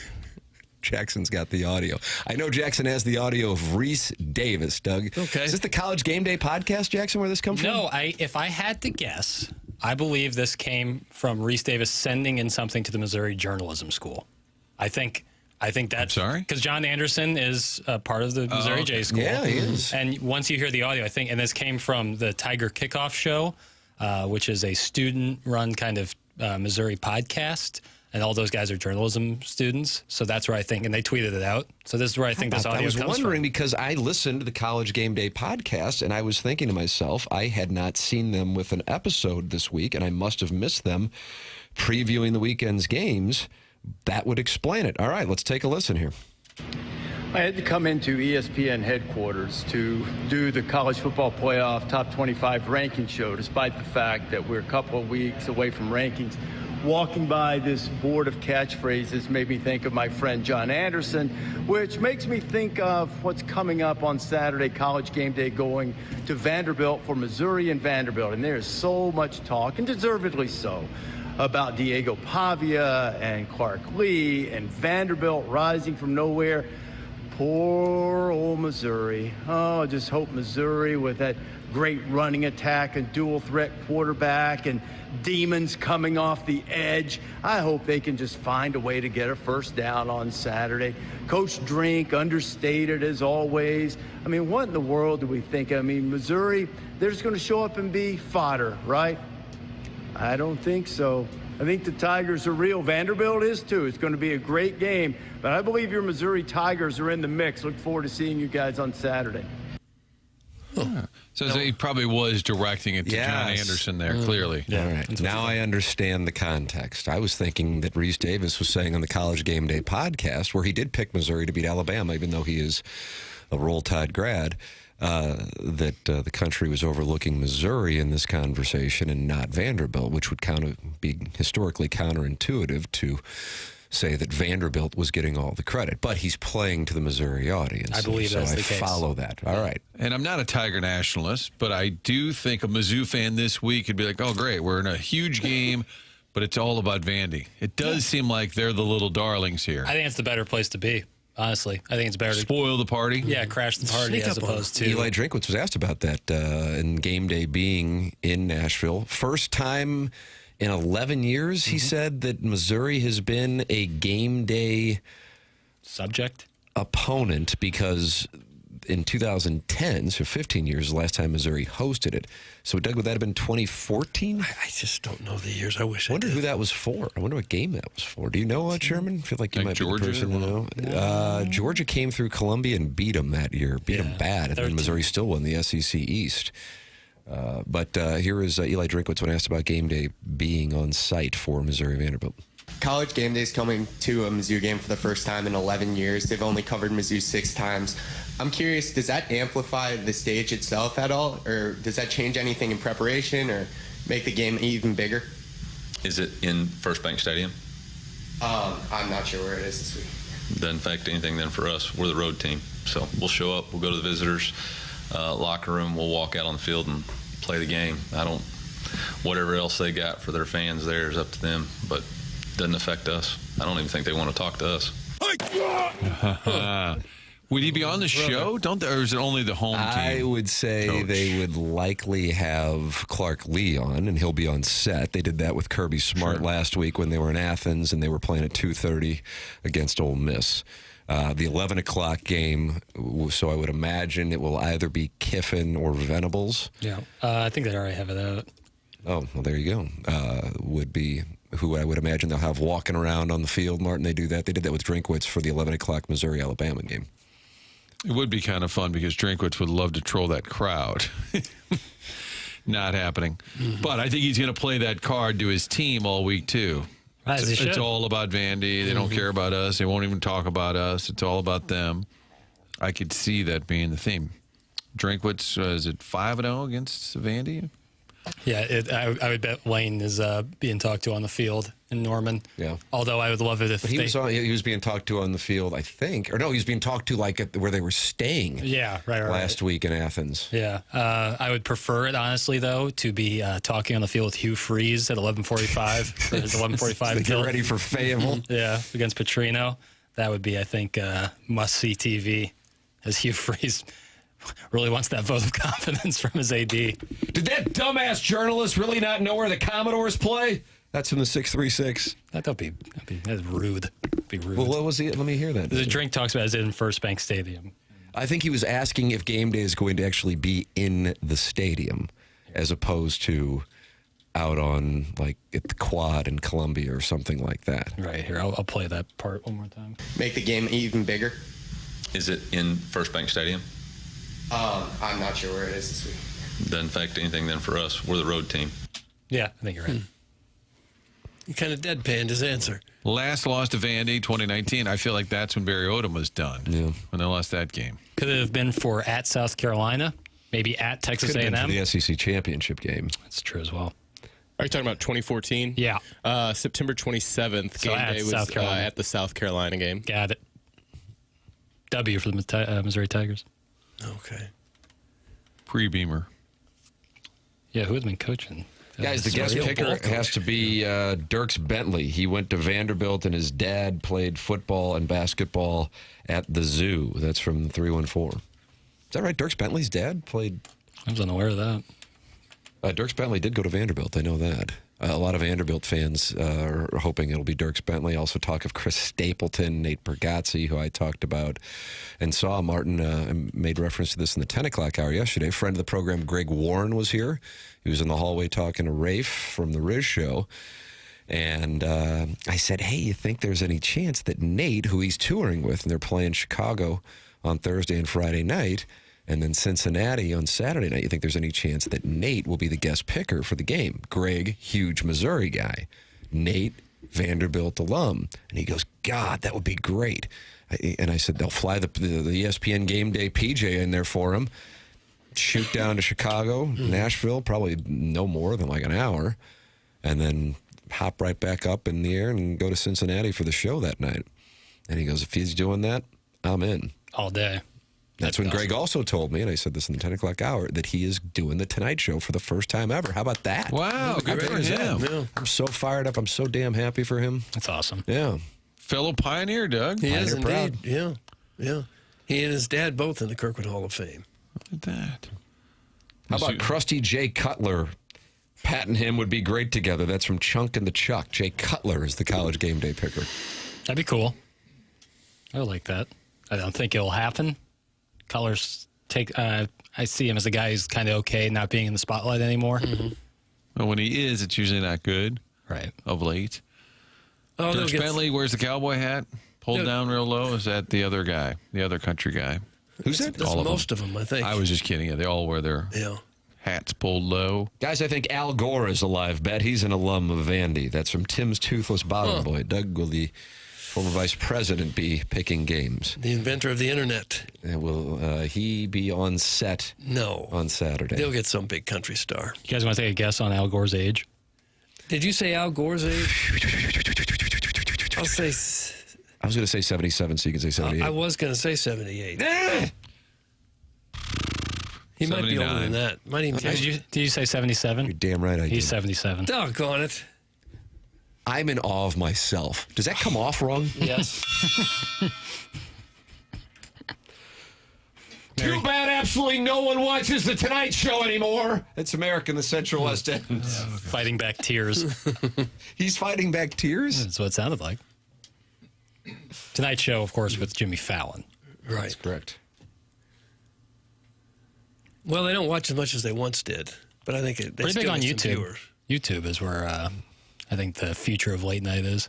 Ryan O'Reilly should do it. He's a made man with Tim in Wellington. That's from the recovering alcoholic from Belleville and Webster Groves. You think Ryan O'Reilly would excite the Vanderbilt students? The hockey player or the character? Oh, God. Well, there's a character in Oz named Ryan O'Reilly. I don't even know you anymore. Well, both of them have the same tie to Vanderbilt, so what's the difference? You ever watch Oz? I did not. It's a tough J.K. Simmons performance. Why do you say that? He plays a white supremacist sexual assailant. Oh. Which is not, not a great build. No. Not my ideal. But, what are you going to do? Okay. Doug, wasn't Al Gore a roommate of Tommy Lee Jones at Harvard? Thanks, that's from a new poll eligible. I don't know. Did he claim that? I don't know. That's a good clearing the deck though. Famous roommates, because that's a dense text. A dense text. Who are some famous roommates? Give us an example. Okay, Kevin Hart and Jason Segel. Really? Yeah. At what university? Not necessarily in college. Just These guys living together. Well, in LA, yeah. When you're young in LA and you're booking. I think wasn't Burt Reynolds was roommates with somebody famous. Dom DeLuise. No, Lee Corso. Yeah, that's it. Burt Reynolds. That was at Florida State. That was at Florida State. All right, I think we can count that one. Were Jerry Jones and Jimmy Johnson, were they roommates at Arkansas? They certainly were on the same team there. Jerry Jones. And that's where Jimmy Johnson was a defensive tackle. How tall is he? He's about 5'7" or 8". Yeah. Jim is mean as a gator. He'll get out there and they were teammates. It does not say that they were roommates, though. Okay. So your premise was not well, just people who live together. It doesn't matter if it's a college or not. Probably. I think there's Robert Duvall was roommates with a couple of people that are really Robert famous. Redford. Just say it. Well, they would have been too big at the time. Every now and then you hear actors who are roommates in New York trying to make it.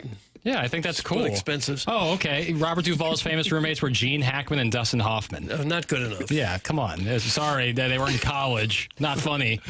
David Niven roomed with Burl Ives at OSU. That's a Dale and Could have been. Could well have been. I feel like guys like that never lived with anyone else. They'd rather live on the street than. I'm seeing Owen Wilson and your guy Wes Anderson live together. Oh, they're boys in Texas. How about that, Doug? Okay. Robert Duvall went to Principia over here in Illinois. Do you know that? Did he really? College, yeah. Interesting. Fun fact. That is a fun fact. Do you have his roommate? Duvall, Gene Hackman, and Dustin Hoffman. That was in New York as actors. What's different? I did think we were talking college. I did too. Man, I wasn't appalled. into. So does Sharon Clayton. She says FFS piddles. Okay, you guys stink. Never mind. You guys are. I said you guys don't stink earlier. I've retracted. Unbelievable. Yeah, I've turned. Doug, the SP Plus top 10 is out. Would you like to see if you can guess the SP Plus top 10 in college football? This has taken all the biases out of it. The SP. What's the SP again for those of us who... That is ESPN's Bill Conley. Oh, okay.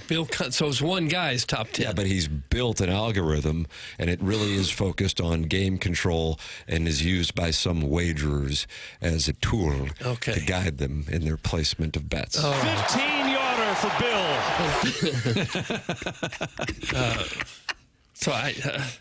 Ohio State, number 1. See, there you go. Now you can buy into SP Plus. Here we go, Martin. This guy's going to do all 10. Now they're also the AP number 1, if I'm not mistaken. That's correct. It's like the Vaughn Index. It's very similar. That's where I got Ohio State from. Texas A&M, number 2. No, I'm sorry. Indiana. No, I'm sorry. Oh, Alabama. No, I'm sorry. Oh, Ole Miss. Georgia Tech. No, I'm sorry. No, I'm sorry. Georgia. No, I'm sorry. Oh, Vanderbilt. No, I'm sorry. Notre Dame. No, I'm sorry. No, Oregon. No. Yes. Okay. Gosh. I'm exhausted. We're on number 2. Well, you're 2 for 2. Indiana. Yeah, exactly. Indiana, 3 for 3, Martin. Texas A&M. No. Oh, shucks. Georgia. No. No. I'm eating chicken wings on the potty. Ole Miss. No. No. Miami. No. No. Notre Dame. No. Georgia Tech. No. Alabama. No. Can I have initials, please? TT. TT. TT boy. TT. That would be Tennessee Technical. Texas Tech. Yes. Okay, they're ranked 14th by everyone else. But we found out earlier that those are writers who just kind of make things up sometimes after they've forgotten to turn in their rankings the night before. Big time sports talk. Okay. Gosh. And we're only to 4? Williams' hands were shaking. A 5. Texas A&M. No. Doggone it. Alabama. No. No. Georgia. No. Georgia Tech. No. Ole Miss. No. BYU. For the record, Georgia Tech's ranked 28th, so you can stop. Oh, And this is an algorithm. It's not somebody guessing. Thank you, Martin. This is data. This is data from Bill. But I'm burying this damn Gamecock. But didn't Bill Conley have Mizzou should have won the Alabama game by like a high percentage? Yes, and they should have lost the Auburn game. Fun facts for no and tell by a high percentage. That one I could agree with. The Alabama, I cannot agree with. Shocks me. Doug, Oklahoma, 5. Okay. Notre Dame, 6. A&M, 7. Your Missouri Tigers, 8. Undefeated, the team they lost to, Alabama, 9. And Georgia is at 10, along with SEC teams Texas at 11 and Ole Miss at 12. There is your college football playoff. That means Missouri will be hosting Alabama once again in the first round of the college football playoff if we took Bill's top 12 teams. Gabe gonna take off that shirt, you hear? Well, I like his top 10. I'm not sure I would agree with it, but I like it. Just because Missouri's in there. Illinois ranked 27th ahead of undefeated Georgia Tech, for the record. Okay. Has anybody thrown out Sonny Gray as a possible guest picker? That was thrown out yesterday. Was it? Can you imagine the response? Vanderbilt guy? I would bet against it. Yeah, he's not well enough known. I don't think any baseball player would be big enough. What about an NBA player? I think they would be big enough. Oh, my. Well, they had Sabrina Ionescu, famous Oregon Duck and WNBA player. The Predators host the Kings on Saturday night in Nashville. The Predators host the Kings. John Kelly. Book him. Oh, how about that? That'd be great. That would be. How about that? He holds up a Vandy sign. He's supporting anybody but Missouri teams at this point. Martin, you got a chance to talk to John Kelly yesterday. We'll talk about his return home coming up next year on TMA 101 ESPN.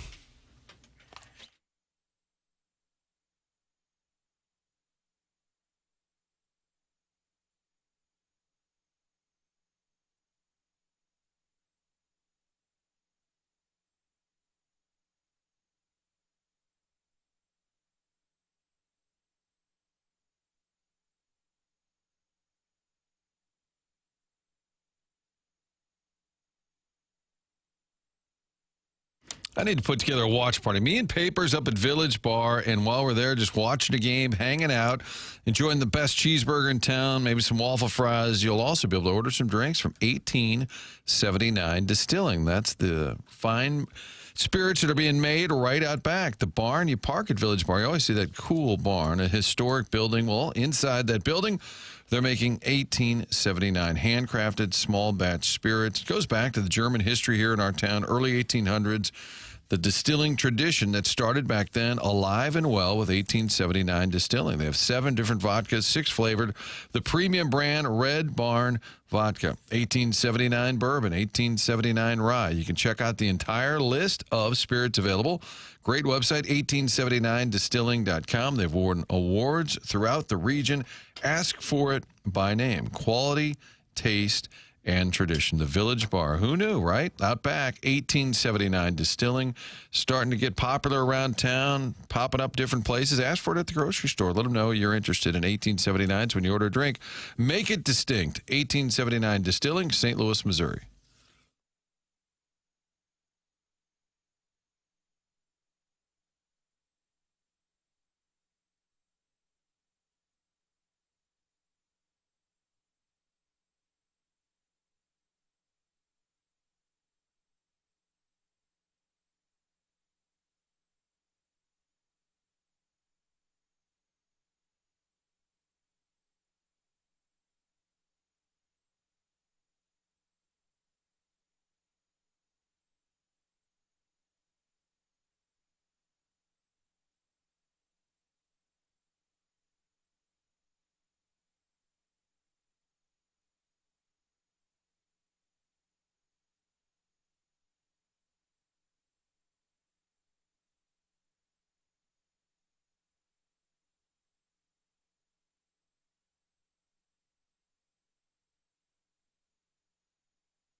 It's Halloween, it's time to scare the pants off your friends. It's Halloween, it's time to collect strangers' candy.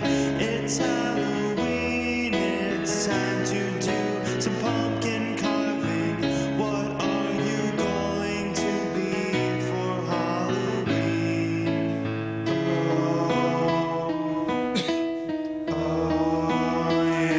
Boy, this is haunting. The show is called The Morning After. It's presented to you by Brown and Crouppen on 101 ESPN and the TMA STL YouTube channel. Get ready with your two-part questions for Jeremy Rutherford. He is coming your way at 9 o'clock in studio, Jackie Papers. Yeah. No reason for him to be on the road because the Blues will host the Utah Mammoth tomorrow night at Enterprise Center pregame here on 101 ESPN, 6 p.m. puck drop, 7 p.m. coming off the loss last night. But John Kelly back in the building. Martin, you got a chance to talk to him before the game. What did you take away from your chance to talk with our former regular here on the program? I think it was Tuesdays, Tuesdays or Thursdays. One of the Tuesdays with JK. I think he's, whatever bitterness or shock there was over the summer, not being invited back to be part of the broadcast. I would say for him, maybe now that's kind of settled in a little more. He's out in L.A. He said, we're living in a great spot right near the ocean. Yeah. He said, and the Kings practice facility. He said right? Traffic does kind of suck getting around if you're going to games. But I think maybe a little more, I don't know if at peace, I don't want to speak for him. He didn't say the words at peace, but just kind of, hey, so I'm coming here to call a game, and what are my emotions? He said, I'm not a really emotional guy. But I saw him tweet out after the morning skate yesterday a shot of the banner with his dad's name on it. And he said, whenever I called a game here, I always looked first at the banner up there with my dad's name on it. And then Chris Pronger, active on social media, retweeted it and said, it's an honor to have my jersey hanging next to your dad's. John, welcome back, etc. Warm welcome there in the first period. It was kind of a quiet crowd overall. I mean, it is a Tuesday night in October. There's a fair amount of empty seats around the building. I'm sure they were sold, but people just didn't show up on a Tuesday night. So it wasn't like a lively building throughout. But it was a nice ovation for John. And I think I asked him about going into the Blues Hall of Fame. I said, what would that be like? Whether it's 2, 3, are you comfortable with that? Or what are your thoughts? And he said, well, broadcasters can't get in. So I said, okay, stop. We'll edit that out. And I guess in the Blues Hall of Fame, there's not a category for broadcasters, but they do have, much like the Cardinals do with like the team's choice, there's a True Blue Award, which could go to an equipment man, a trainer, Mike Caruso. So I think John Kelly would fall into that category at some point. So off-ice contributors. Yeah, I think there's a category he could certainly fall into, but I kind of wanted to get his read on what would that be like, despite how it ended. But he kind of shot it down just because he said it's not allowed. It's not part of the ballot. But I think at some point he will get that call. But I think he's probably still a little miffed at how it all went down. But he's in a good spot. He kept saying, I'm really blessed to be with the Kings, really excited to be with the Kings, and working for FanDuel, ironically enough. So, and he said, I'll be back in January. We'll do it all over again in January. At about the 12-minute mark, they had the celebration of his return and got a huge ovation, as you would imagine, from the fans at Enterprise Center. Here is his call of what was the Kings' overtime winner. Seam pass, Kempe shoots, and he scores! Kempe wins it! Kings in overtime! Goodbye, good night, game over! He's got a new catchphrase. Goodbye. I liked it. One of the clips they played in the homage, I forgot, and I don't remember the game now, and I'm sure everybody else does, but he said, this is crazy! This is crazy! And it was a great call, but because at the time, and maybe it was the comeback against Winnipeg in the playoffs, I don't know, but it was just, this is crazy! This is crazy! It was fun to hear some of the old clips. And it's got to be a little surreal when you walk into any building, even when you work there full-time in the past 21 years, your dad's name is plastered on the wall of the press box. As you walk by it every game to call it, there's an homage to your dad. Well, he wouldn't be human if he weren't a little bit bitter by it all. I'm really happy things worked out for him. He got such a good job. Yeah. But it's still... He talked about how Joe Buck and Darren Pang played a large role in helping that happen. Oh, really? Yeah, I did an interview yesterday. I think he was on the Mighty Mox yesterday. Was he on with Ackerman, maybe? Jackson has the audio. What do we got here? It was with the Gas House Gang. Okay. So Ackerman, Ranji, and Bernie Miklas. One moment. Here's what that sounded like, Doug. Doug, if you were busy at the time, here's what it sounded like. I probably was. As busy as You know, I am. coming down to the rink this morning, seeing a lot of familiar faces and people that I've worked with and known for the last 21 years, it's great. So I have nothing but positive memories of my time here, and I'm looking forward to the game tonight, quite honestly. You know, the fans have been so nice and on social media, and you know, what can I say? I appreciate that. I mean, I think anyone that does a job, any job, but people who do jobs that are in the public eye, you know, obviously you want to be liked. And, you know, as an announcer, I try to be professional and do the best job I can. But first and foremost, I want people to enjoy my work. So hopefully people did enjoy my work over 21 years. And I always tried to be as cordial and nice and down to earth to every fan I met. So it's been nothing but, I guess, respect. And I've certainly appreciated all the fans that have you know, voiced their opinion on social media or I've met in person. It means a lot. Off the post again. Yeah. Scramble for the puck out front. I believe on TV last night I described it, though, as a little awkward. Welcome back. Mm-hmm. We just let you go, but welcome back. And I think if you don't honor him, then it's worse. So you have to acknowledge and pay tribute. Oh, yeah, yeah. I just can't imagine how upsetting it would have been to his personal life. You know, you reach a certain age, you don't maybe want to pack up and move to some city that you have no connection to in a hurry. I heard you interviewed at the Score yesterday. I wasn't going to say anything, but now that would be awkward. Oh, no. You want to go with papers. All of a sudden, Doug's got hot takes about the Bears. Just immediately, day one. I'm saying packing up and moving to Los Angeles at the last minute is about the last thing in the world I'd want to do right now. Or any other city like that. It's one thing if you're retiring somewhere to Florida or wherever. It's another if you're going to go right back into the rat race in another major city. It's a big change in your life.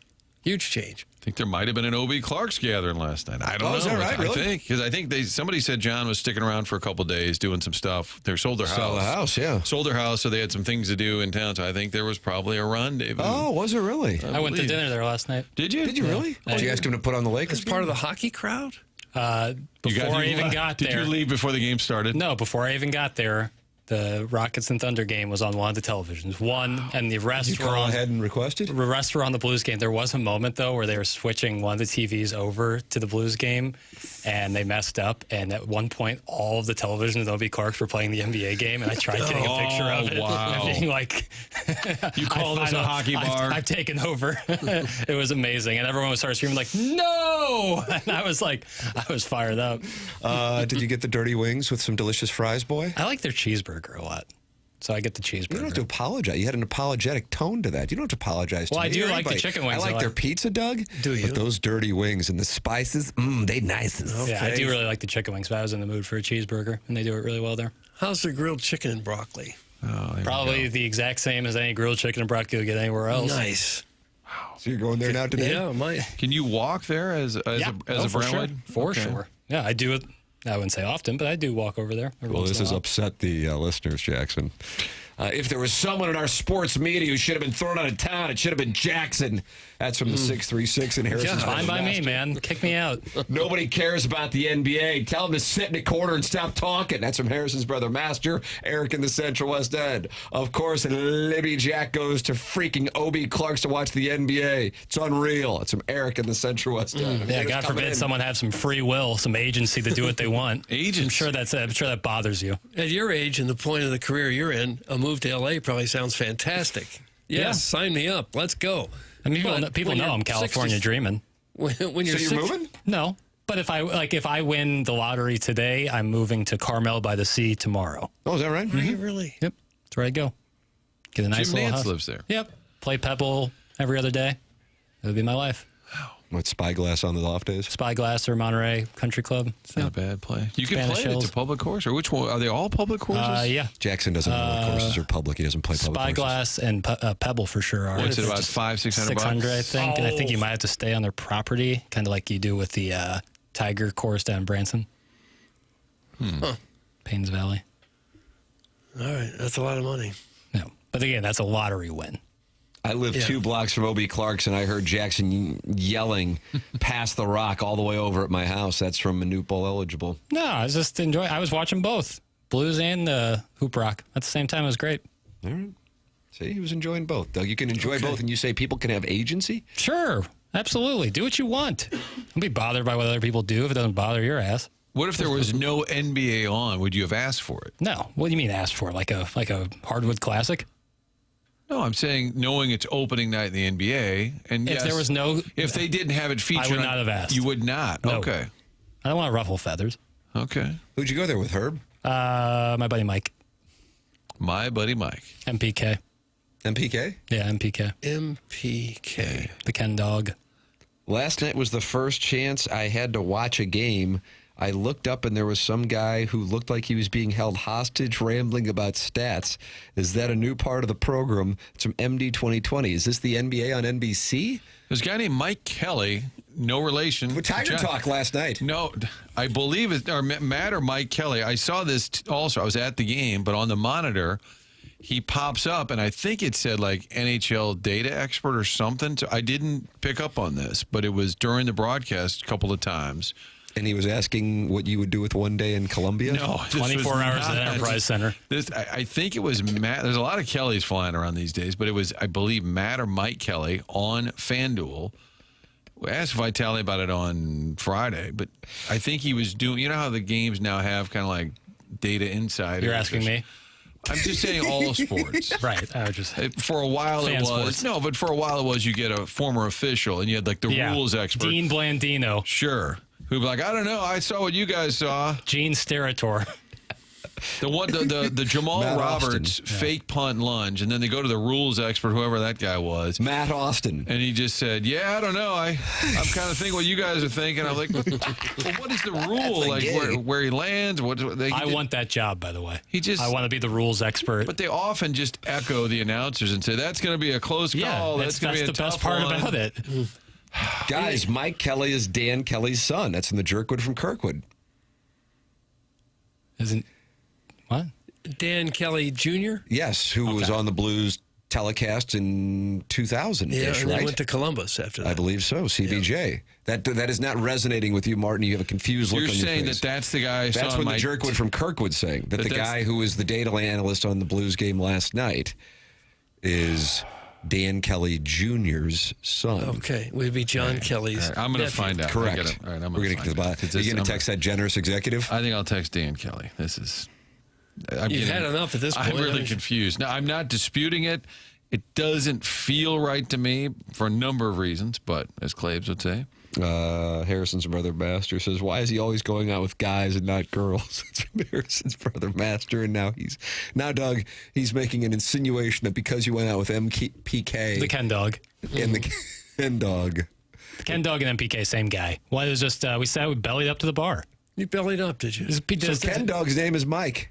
Yeah. Son of a bitch. But your age, guys go out, hang out together, and then you might meet some girls. Why are we breaking this down like this is a weird thing? No, I'm saying in your defense, it's normal. It's absolutely normal. That sounds like a guy who has no friends. Being honest. What are we talking Just about being here? honest. Harrison's brother Master sounds like a guy with no friends. Or maybe had friends and then has a life now. It's like, I wish I had friends, so I'm going to make fun of this kid who has friends.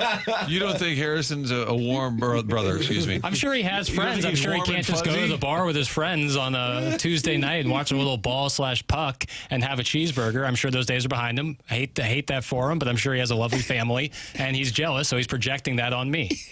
Does his family like him? I don't know. I'm not going to make such an insinuation. I don't know the guy. He doesn't know me, yet he makes a lot of insinuations about me. I'm starting to sweat now. Block him. Don't give it agency. I'm starting to sweat. I want that to be out there. Because you're worked up. I'm perspiring. Guys, Jackson says he would move to Monterey. What percentage of the audience would move to Destin if they hit the lottery? I put the number at 10%. 100% of that 10% are Hey Dudes exclusive. That's from Alan Dadeville. Doug, this Hey Dudes thing comes back up, and I just don't know what Hey Dudes are. Rears its ugly head. Slipper, sneaker combo. So 10% of the audience would move to Destin, but 100% of that 10% only wear Hey Dudes? I guess. There's nothing wrong with wearing Hey Dudes. It's just a simple shoe. Nothing wrong with that. Is Jackson's face flushed? It sounds flushed on the air. It's in the 636. I stand with papers. There's nothing wrong with going out with your buddies, watching some games. No, not at all. Not weird at all. No, it'll be fine. Now, if you go up to some young girl you like to meet and you say, hey, how about SGA tonight? Looking good, huh? Now, that might be weird. Well, if she loves hoop rock. Then it's all over. Yeah, then that's when She loves, when did Jackson know that he was in love? Well, she loved hoop rock. Yeah, that sounds great. Love story You've in got 2 parts. one night at O.B. Clark's. What's on the TV? NBA Classics. Hardwoods. Text into the program, 314-399-9646. That's how you can get involved on the program. And, of course, you are welcome to email in the morning after at InsideSTL.com for our Design Air Heating and Cooling email of the day, the morning after at InsideSTL.com. And, Martin, you know something about Design Air Heating and Cooling, do you? Love Design Air because you can count on them to get into your home, get the job done, get it right the first time. And down the road, when you have other questions, other issues with your heating, your cooling, you call them again because they're going to be around. They've been in St. Louis for more than a century now. A company you can count on, family-owned and operated. That's important to remember because sometimes a business is successful. An out-of-town company will come in and buy it. They'll keep the name the same, but it's actually being run by somebody out of town. This is family-owned from day one, 4th generation. That's what Seth Goldcamp is, 4th generation. So it's a company you can count on. They've got a great repair team. Doug always talks about the handsome repair team. I just want them to get in and get the job done right, and they do it every single time. We've had so many listeners text us with the great experience that they had. So if you have any issues, or this time of year, as we're all doing, getting that tune-up for the winter, go to designairservice.com, set up your appointment. Also, the longest-running TMA sponsor, so you know they are loyal. Support the sponsors, and that begins with designairservice.com. Email in the morning after at InsideSTL.com. You want your 2-part questions read for Jeremy Rutherford, who will be in studio. Brought to you by Mark Hanna of Evergreen Wealth Strategies. Send those into the Air Comfort Service text inbox right now at 314-399-9646. Jeremy Rutherford in studio coming up. 100% of Hey Dude wearers are fats or have a beard that goes to their chest, and they get pegged. That's from B-Money. Who's done all these studies? Who's done all I these just don't know if that's studies? fair. Don't know if that's fair. Beards to their chest? That can't happen, though. I've seen that happen. Really? Well, I've seen it where So you watch this go on? Well, so you get invited over to somebody's chateau? Let's say your hair starts at your hairline. It goes back all the way down your neck into your back hair, which obviously goes all the way down to your backside of your body, comes back around up to the front. Chest hair connects to the neck of the beard. That would take years to grow. Oh, well, you'd be surprised, man. Yeah, not as long as you'd think, Doug. Some guys are How really. long? Have you tried it? Some guys are just hairy, I grow man. hair faster than others. Yeah. You could grow hair that goes down your back, curves around inside your arm, and up back into your neck. What? Well, it's not No, it like goes all the way down. I'm talking all the way down, like your entire body. South of your hairline, you have hair on it. If you don't keep up with the grooming, it can kind of just become things can get away from you. Yeah, I'm with you, Chairman. How about the 618? Jackson, I'm a big NBA fan. I appreciate you standing up for the minority NBA fans. Screw the haters. How about that? There you go. Not that big a minority, but I don't think we're ready for that conversation. Oh, wow. Right there, Doug, you hear that? Yeah, I know. He's talking down to us is what he's doing. These loser texters who probably have never been to Destin probably think that Silver Dollar City and riding the mine train is a great vacation. It's from Starfish Street. I thought Silver Dollar City had Fire in the Hole. I think they do. Mine trains at Six Flags. Did you see who's a new huge investor in Six Flags? Travis Kelce. Yes. Good for him. Pouring millions into it to try to make it better. Didn't see that coming, but good for him. It kind of fits his brand, I think. I like that. Hey Dude shoes are the offspring of Crocs and loafers having a one-night stand. That's from Fluffernutters fan page moderator. I wouldn't say loafers. I would say sneakers. Okay. Andy Strickland says, not related to the Kelly family. The new data guy said he works for FanDuel. He's joining every FanDuel broadcast and at different times. So providing some NHL data insight, but not related to the Kelly family, which now makes me regret texting Dan Kelly with what was reported on the text line. I didn't think it fit even age-wise and all of that, but now the question's been asked to Dan and answered by Andy. Dan Kelly Jr. is now on the Big Ten Network, says the 636. Yeah, we had him on last year. He was calling some hockey games at Wrigley Field when they did the collegiate version of the Winter Classic. They've had some great careers, those Kellys. All of them, every one of them.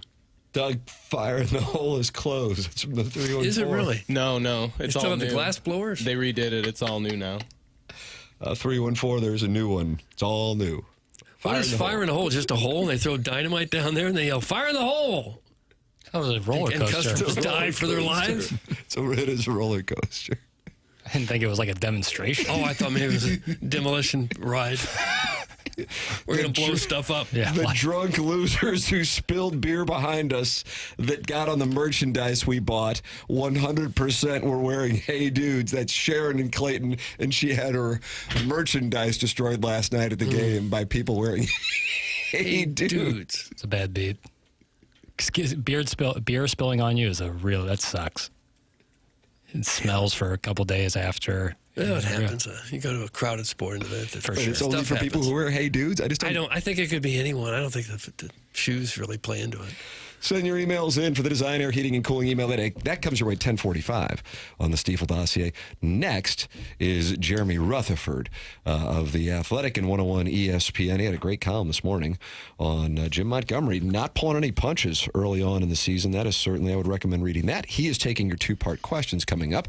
Text him into the Air Comfort Service text inbox 314-399-9646. I would like to recommend Dr. Brandon Pryor and 100 West Dental on Manchester in Baldwin. And if you don't have dental insurance at 100 West Dental, that's not a problem. They have a membership plan, and that membership plan will help with you and your costs for dental work. And that's for the people who do not have dental insurance. They have an offer going on right now that if you mention my name, you get $1,000 off Invisalign. If you're not sure about Invisalign, they have a digital scanner that will show you a simulation of what it'll look like for you before you even go through with the process. No phone call is needed to get into 100 West Dental. Just check the calendar online for availability and book right then and there. 100westdental.com. That's 100westdental.com. Or if you do want to call, it's 636-585-0100. Jeremy Rutherford taking your two-part questions. A Wednesday tradition brought to you by Mark Hanna of Evergreen Wealth Strategies. Next here on The Morning After. The show is presented by Brown & Crouppen on 101 ESPN and the TMA STL YouTube channel.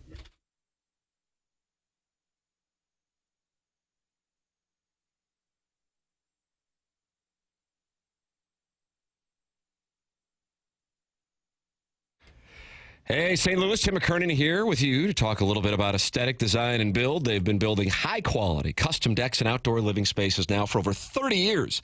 Dan and his team have a showroom in Chesterfield Valley. They walk me through all the different types of custom work they're capable of doing, from a full-on custom deck to adding on a pergola or even looking to shade your covered patio with retractable screens. They really do have answers for it all. They truly are a design company that can think outside the box and offer unique solutions and designs for your outdoor living projects. If you are ready to take your outdoor space to the next level, Dan and his team at Aesthetic Design and Build have you covered. Call them at 636-532-5008 or visit them online at aestheticdesignandbuild.com and let them know I sent you their way. They have been to my home, I have been to their showroom, and I am impressed. If you are looking to update your outdoor living space, Aesthetic Design and Build is who I recommend. Online at aestheticdesignandbuild.com.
Yeah, Mark Hanna presents Jeremy Rutherford. Doug, and he joins us in studio right now here on 101 ESPN and the TMA YouTube channel. It is TMA presented to you by Brown and Crouppen. Good morning, JR. Morning.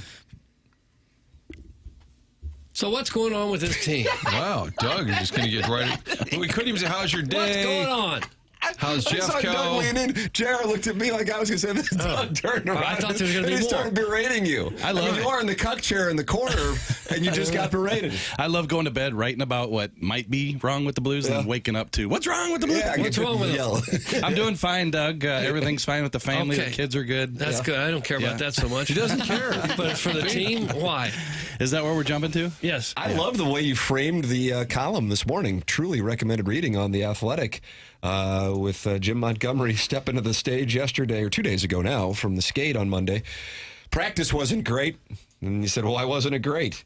You want to know a real reason, or do you want to know the politically correct reason? Politically correct reason is we get happy after we win hockey games, and we don't practice the right way. The real reason, a reporter asked, I'm not telling. No, that's Jim Montgomery. brother. That was before last night's So performance. he sees a flaw in their game and doesn't want to give it away anymore. That's what it seems like. What do you think's going on there, JR? Yeah, so typically you go in there post-game, you don't know what he's going to say. Is he going to take the team to task? But, I thought back to a couple days ago when he had that press conference, and he said that after wins, we just don't practice well, and practice wasn't great. And again, like I said in the article, that was unsolicited. Like, he walked up to the podium. Usually he waits for the first question. He said that practice wasn't great. So obviously it was gnawing at him. And I think it tied into last night, and it ties into what's happened with the Blues this season. You open with that 5-0 loss to Minnesota, right? Then you look pretty good in 2 games in Western Canada. Then you throw a dud against Chicago, then look great against Dallas, and then last night. So what gives? And ultimately he got to it, and he said that he thinks they're back to where they were last January. What are the guys' motives? Are they playing to have a great start for themselves, or are they playing for the team?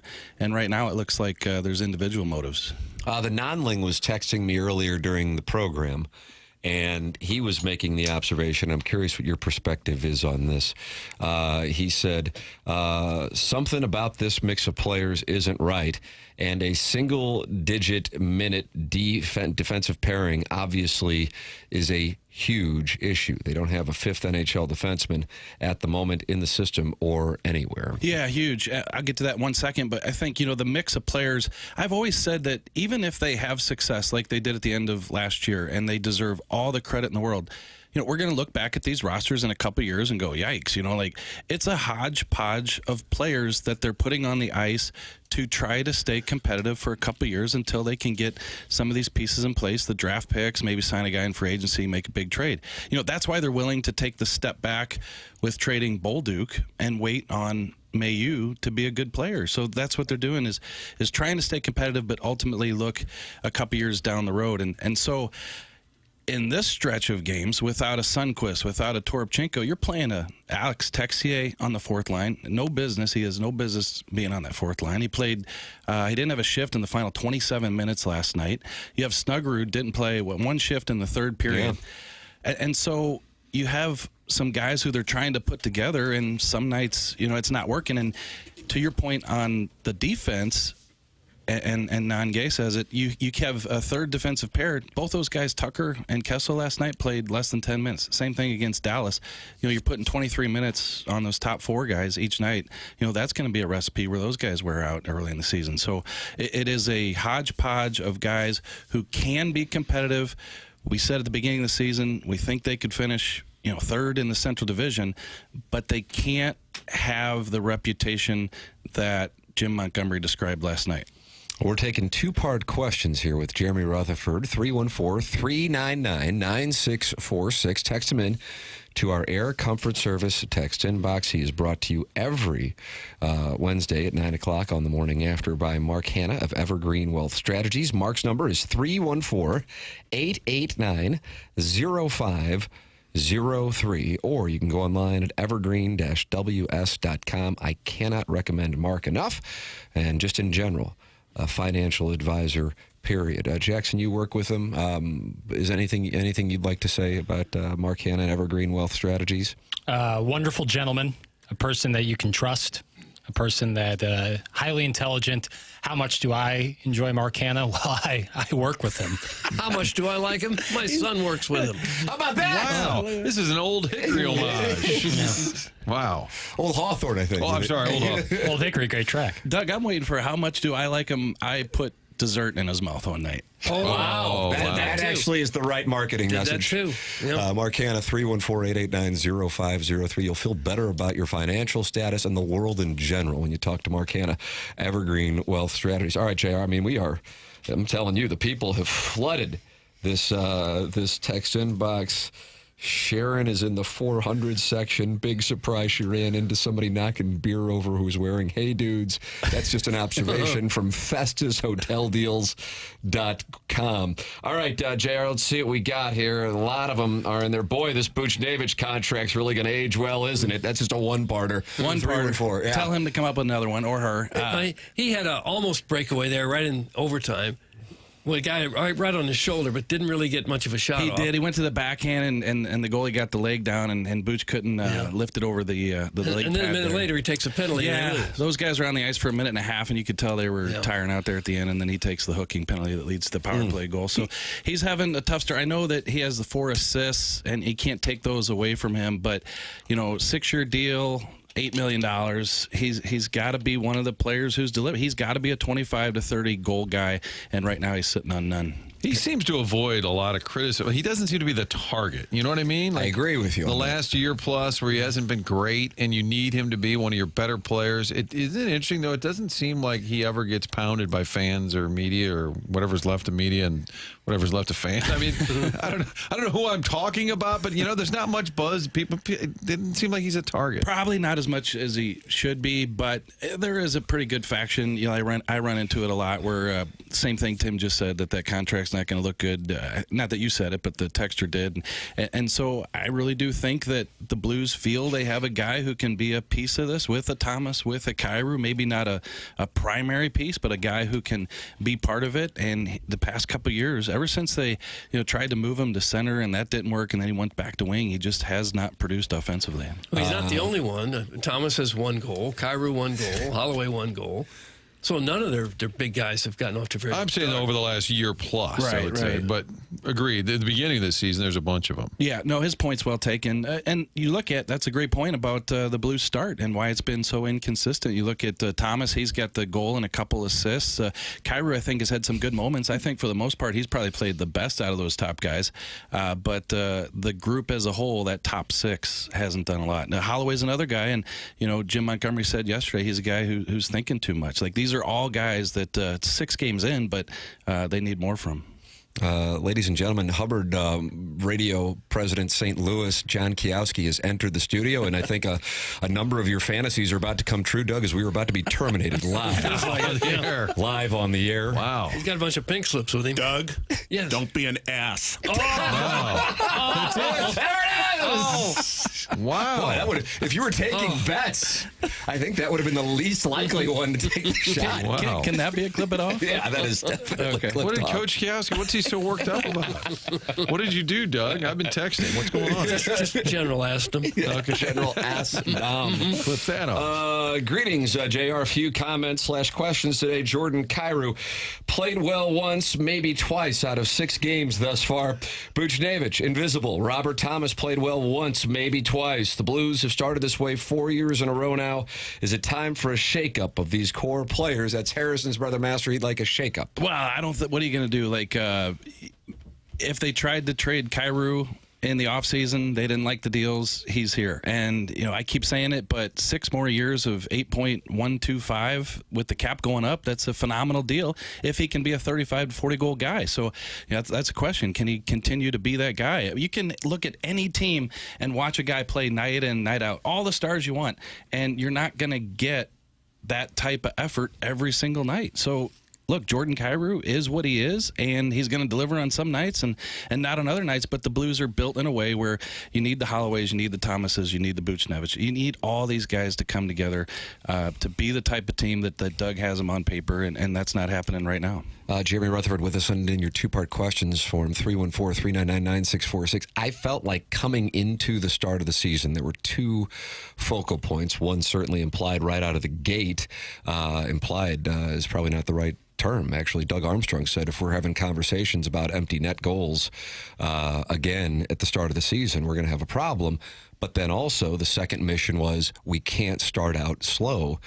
And that, unfortunately, I realize you're talking 6 games, so it's still a relatively small sample size, but the performances haven't been to the level I would imagine that the head coach wants, and that's why his criticism was pointed at the skate Monday and then following the loss last night. Yeah, I think the biggest thing, that correlates to what you just asked is the wide array of games in terms of the opening night loss against the Minnesota Wild 5-0, right? Then you look good and look like the team that you can be in Western Canada. And then to have the dud against Chicago, 8-3 to lose to the Chicago Blackhawks, then to come back and right the ship against Dallas. And then last night, I just feel like you don't usually see the pendulum swing that much from game to game in a matter of 6 games. And so you talk about the good start. Look, the Blues right now 3-2-1, and look already right out of the gate, Colorado 5-0-2. Yeah. Winnipeg 5-1. Utah's coming tomorrow night 5-2. Vegas 5-0. So the texter was right that the past couple years the Blues have gotten off to a tough start. And last year they had to play catch up. Last year they had to have the 12-game winning streak to put themselves in a chance to get a playoff. So you can't have that. It's a shame that what the Blues built last year with the culture, it's hard to recreate year to year, but you would think that you'd start off in a better spot and the coach would not be questioning the accountability 6 games into the season. They do not have a third line, JR. Kyrou and Snuggerud aren't third liners. Neighbors is producing too much to be a third liner, and they have 5 fourth liners. Do you feel like the lack of roles are a big problem? I think at this point, throw the lines out the window because they've been juggled so much for one, and your top lines aren't producing like top lines. There's been a different third line every night, and the guy who you'd probably question, Matthew Joseph, is probably playing as good as any of them. Better than some of these guys who should be producing. So I felt like even if you like the Mayu trade, you're going to be missing a piece with Zach Bolduc. That was a 20-25 goal guy on your third line. If he was on the roster right now, would the Blues be 6-0? No. So they have to get the performances from the other guys to make this thing work. It can't be a situation where Jim Montgomery is just forced to change up the lines and look for those guys to produce. And so right now you say, hey, they have no third line. Well, right now they have no first and second line either. JR, have you heard anything more about Lucic possibly getting a second look after he injured his hamstring? And second question, I was just stuck in traffic on 270 because of an accident, and I have regular floor mats in my car with those Tough Shield plastic mats on top of those. Oh, nice. Does it make me a Hoosier for urinating on the Tough Shield floor mats and then dumping it onto the lane next to me? Thanks. That's Grimy from South County. Those are 2 questions. Gosh. Let's go with Lucic. He was in the press box last night walking around. I keep seeing him. Yeah. He's been around for weeks. He's got a locker stall. He was talking to Doug Armstrong last night in the elevator on the way down. And so I think that's just a matter of time, maybe even today, where they maybe announce another PTO. So he's been rehabbing, and I think that if you're Doug Armstrong, you look out on the ice, not that Milan Lucic is going to come in and save the day, but there's definitely room for him when you're talking about Texier not playing 27 minutes to finish the game. And then he could get in there and upset some apple carts. He could, but pet the cat the wrong way. If he pets the cat the wrong way, it might help this team. So we'll see how that pans out. But now the Hoosier question, please. I think even if Lucic comes in, though, can he play that role and can he do his thing? Sure, but the team's not going anywhere until we see something from those top guys. He can't save your season. He cannot. He cannot. Yeah, I mean, and that's what I'm saying. Where's the help coming from? Is Sundqvist and Toropchenko coming back and help the top 9? No, it's not. Is Lucic? No. Is Mayu coming back? He's gonna no. So that's why it's so important, and I think that's why Jim Montgomery kind of opened up a little more last night. And boy, I did not think this person. What's the name on the texture here? Which one? Grimy in South Grimy from South County. Yeah. So I was with them on the floor mats. I think, Doug, there's people in your neck of the woods that have floor mats, right? Oh, sure. So that's not. I happen to have floor mats myself. You got floor mats? Yeah. Do they The match the rubber color of the floor interior? mats. or Yes, is they that- do. Okay. So I was with the person in terms of you're not a Hoosier just because you have floor mats. Everybody, even Doug, has floor mats. I But got once you get to the point where you're going to urinate on those floor mats and dump them out. Because traffic has been stalled for so long, you can't get off the highway. Yeah, that's where, see, you do what you do in a bass boat. You have the urinal ready. Put it in the glove box, put it underneath the seat, and bring out the urinal in those situations. Huh. You a fisherman? Not much. The fish don't like to jump on the hook too much. But hunting and fishing night last night. How about that? Yeah. Blues are now 0-1 on hunting and fishing night. Yeah, Jeffco was empty last night because they were downtown getting all the hats. Oh. Let's see. JR. There it is, Doug. Tell me what you see. Okay. Oh, look at that. Look at this, look at that. Okay. Well, now we got some tension in here. Yeah, it's unfortunate. JR, why are the Blues having such difficulties finishing right in front of the net?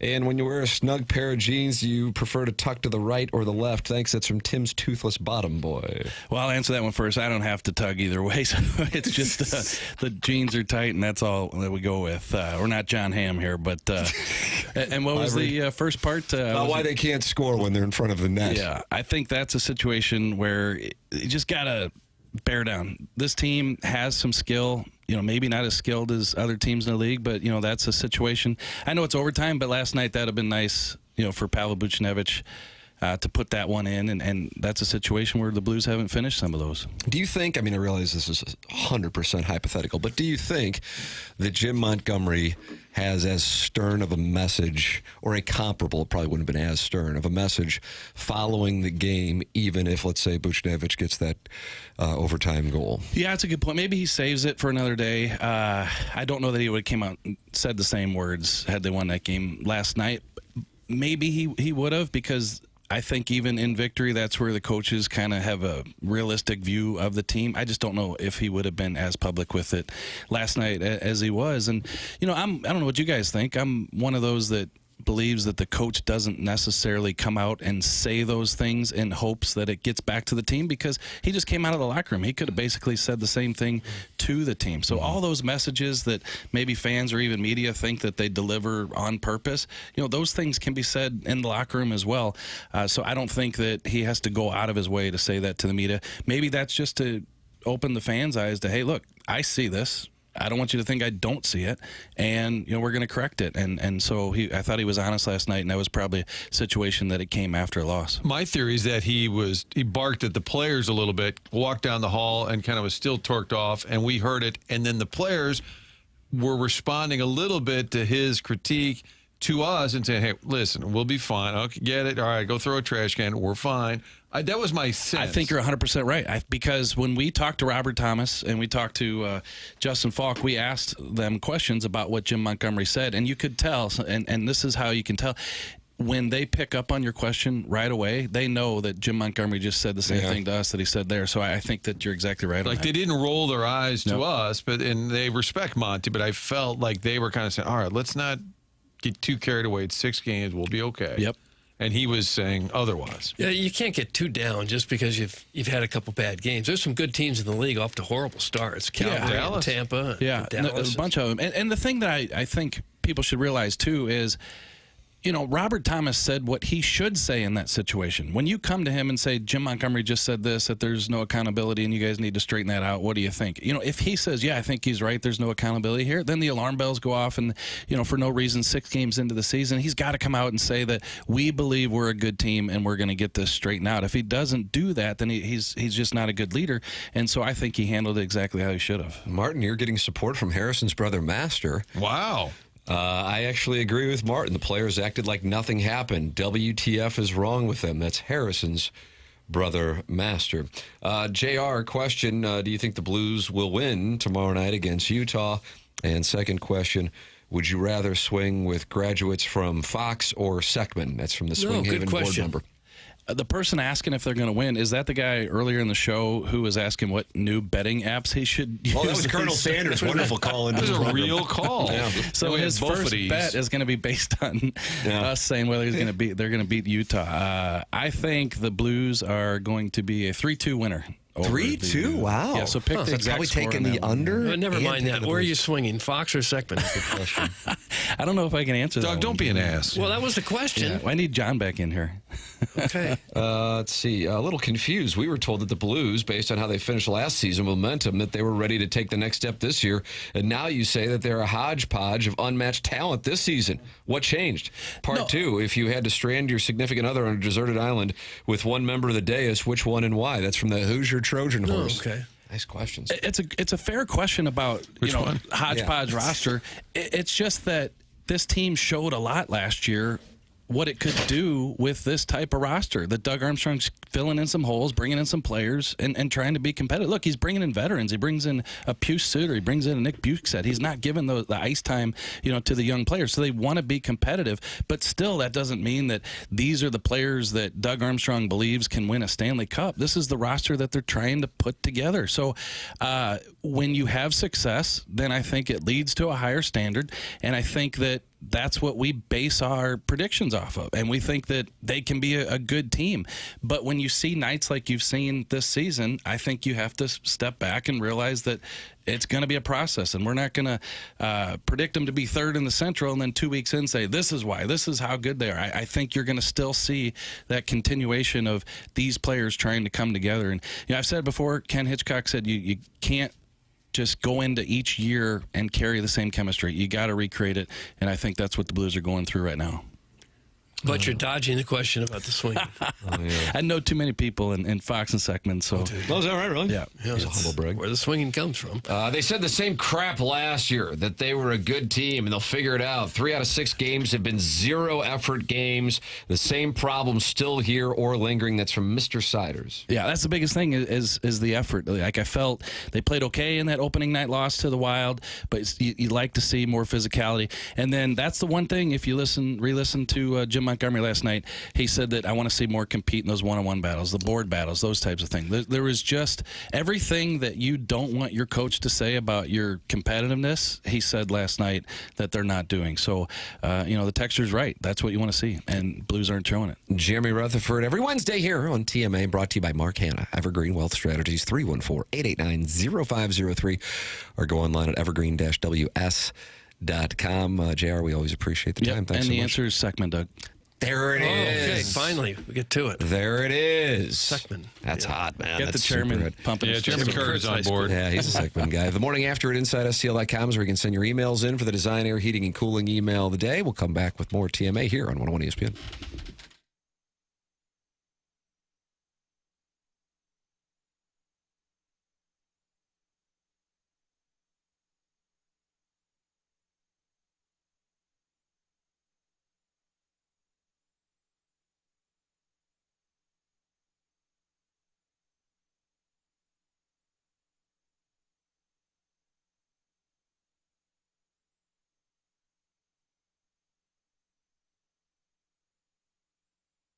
Together Credit Union has 14 branches around St. Louis. So for all your needs, including mortgages, they have those community contributor mortgages. We've been telling you about that.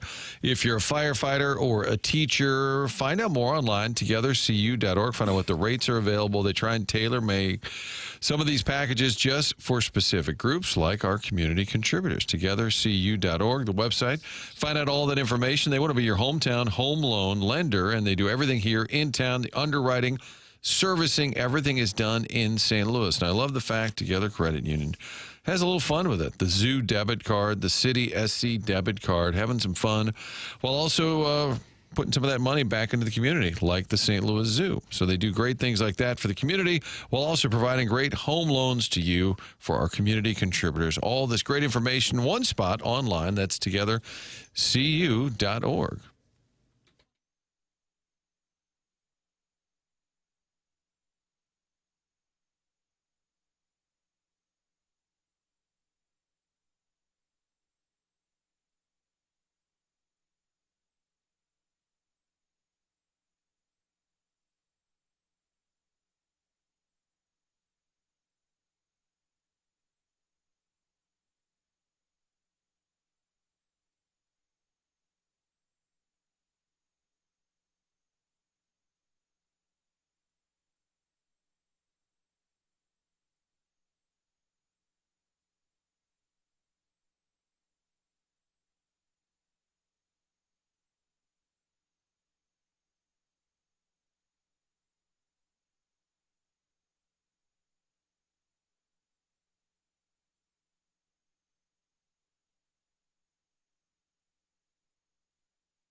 This is Jackson with the Sports Center update brought to you by Saliga Heating and Cooling. The Thunder kick off the NBA season with a win over the Rockets last night behind a 35-point effort by rating MVP Shai Gilgeous-Alexander. That was another Sports Center update brought to you by Saliga Heating and Cooling, a Daikin heating and air conditioning dealer.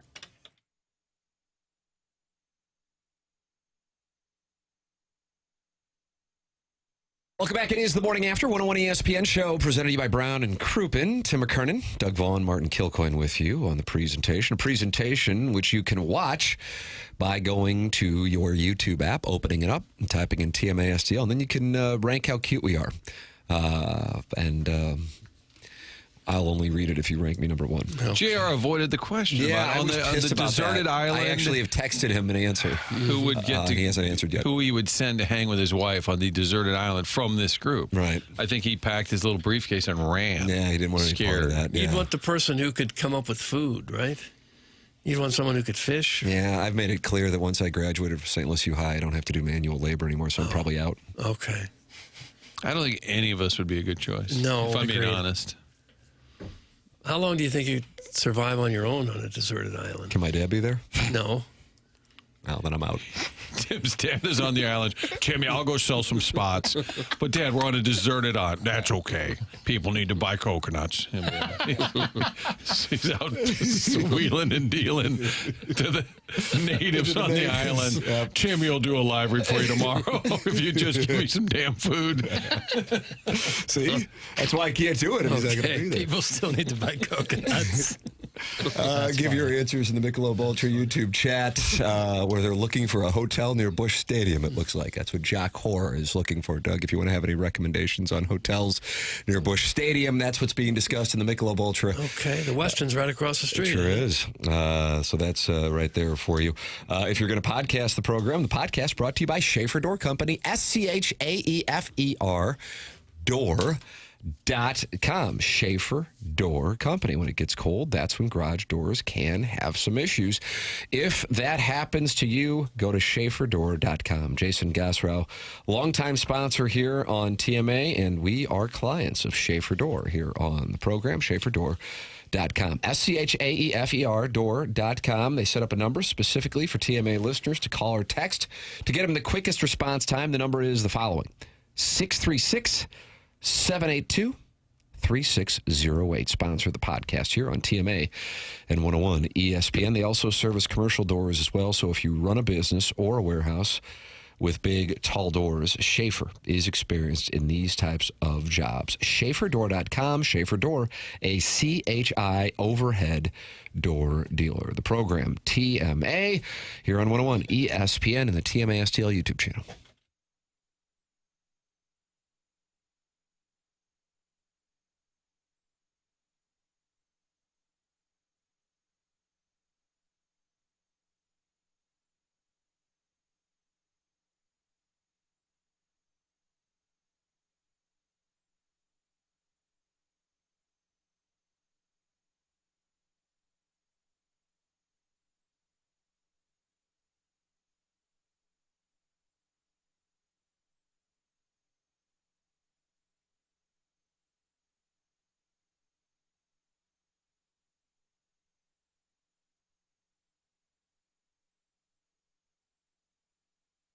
Hanging at a whiskey distillery, but not just any. This is going to be in spectacular Scotland. Looking forward to this trip to take with you, the listeners, to Scotland.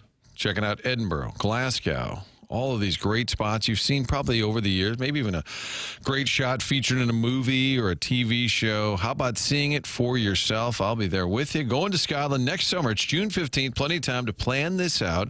And you can find out all the information by calling Altair Travel at 314-968-9600. Our friends at Altair can give you more information about Colette Travel.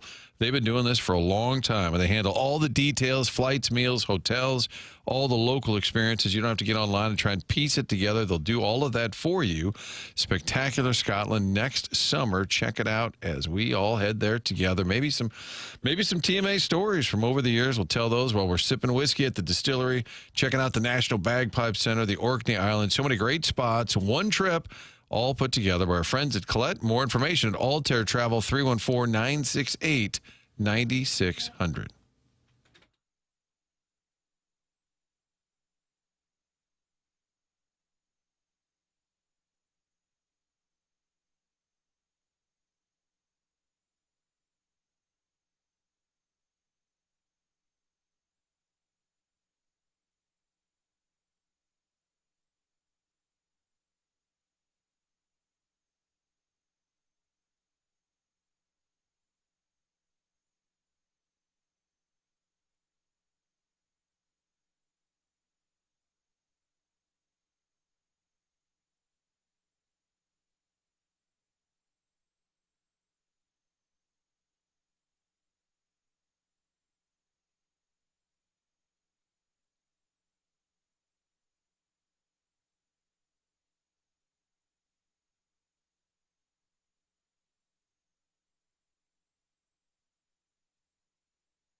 Ooh, yeah.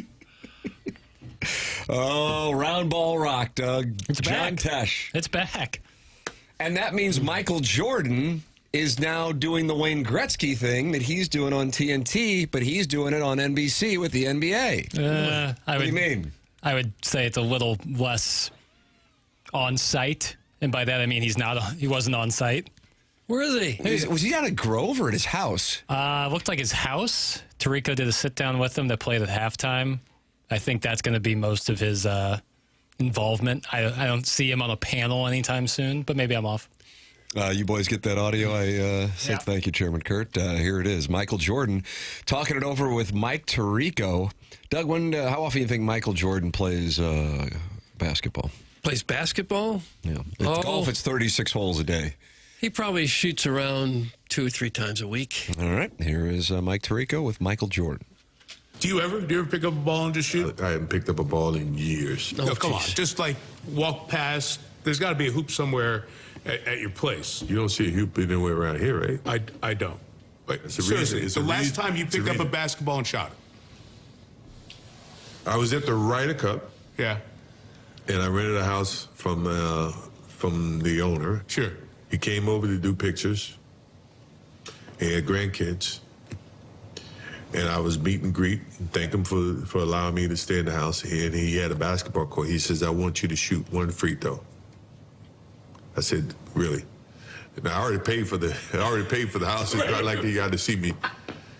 So when I stepped up to shoot the free throw, it's the most nervous I've been in years. Stop it.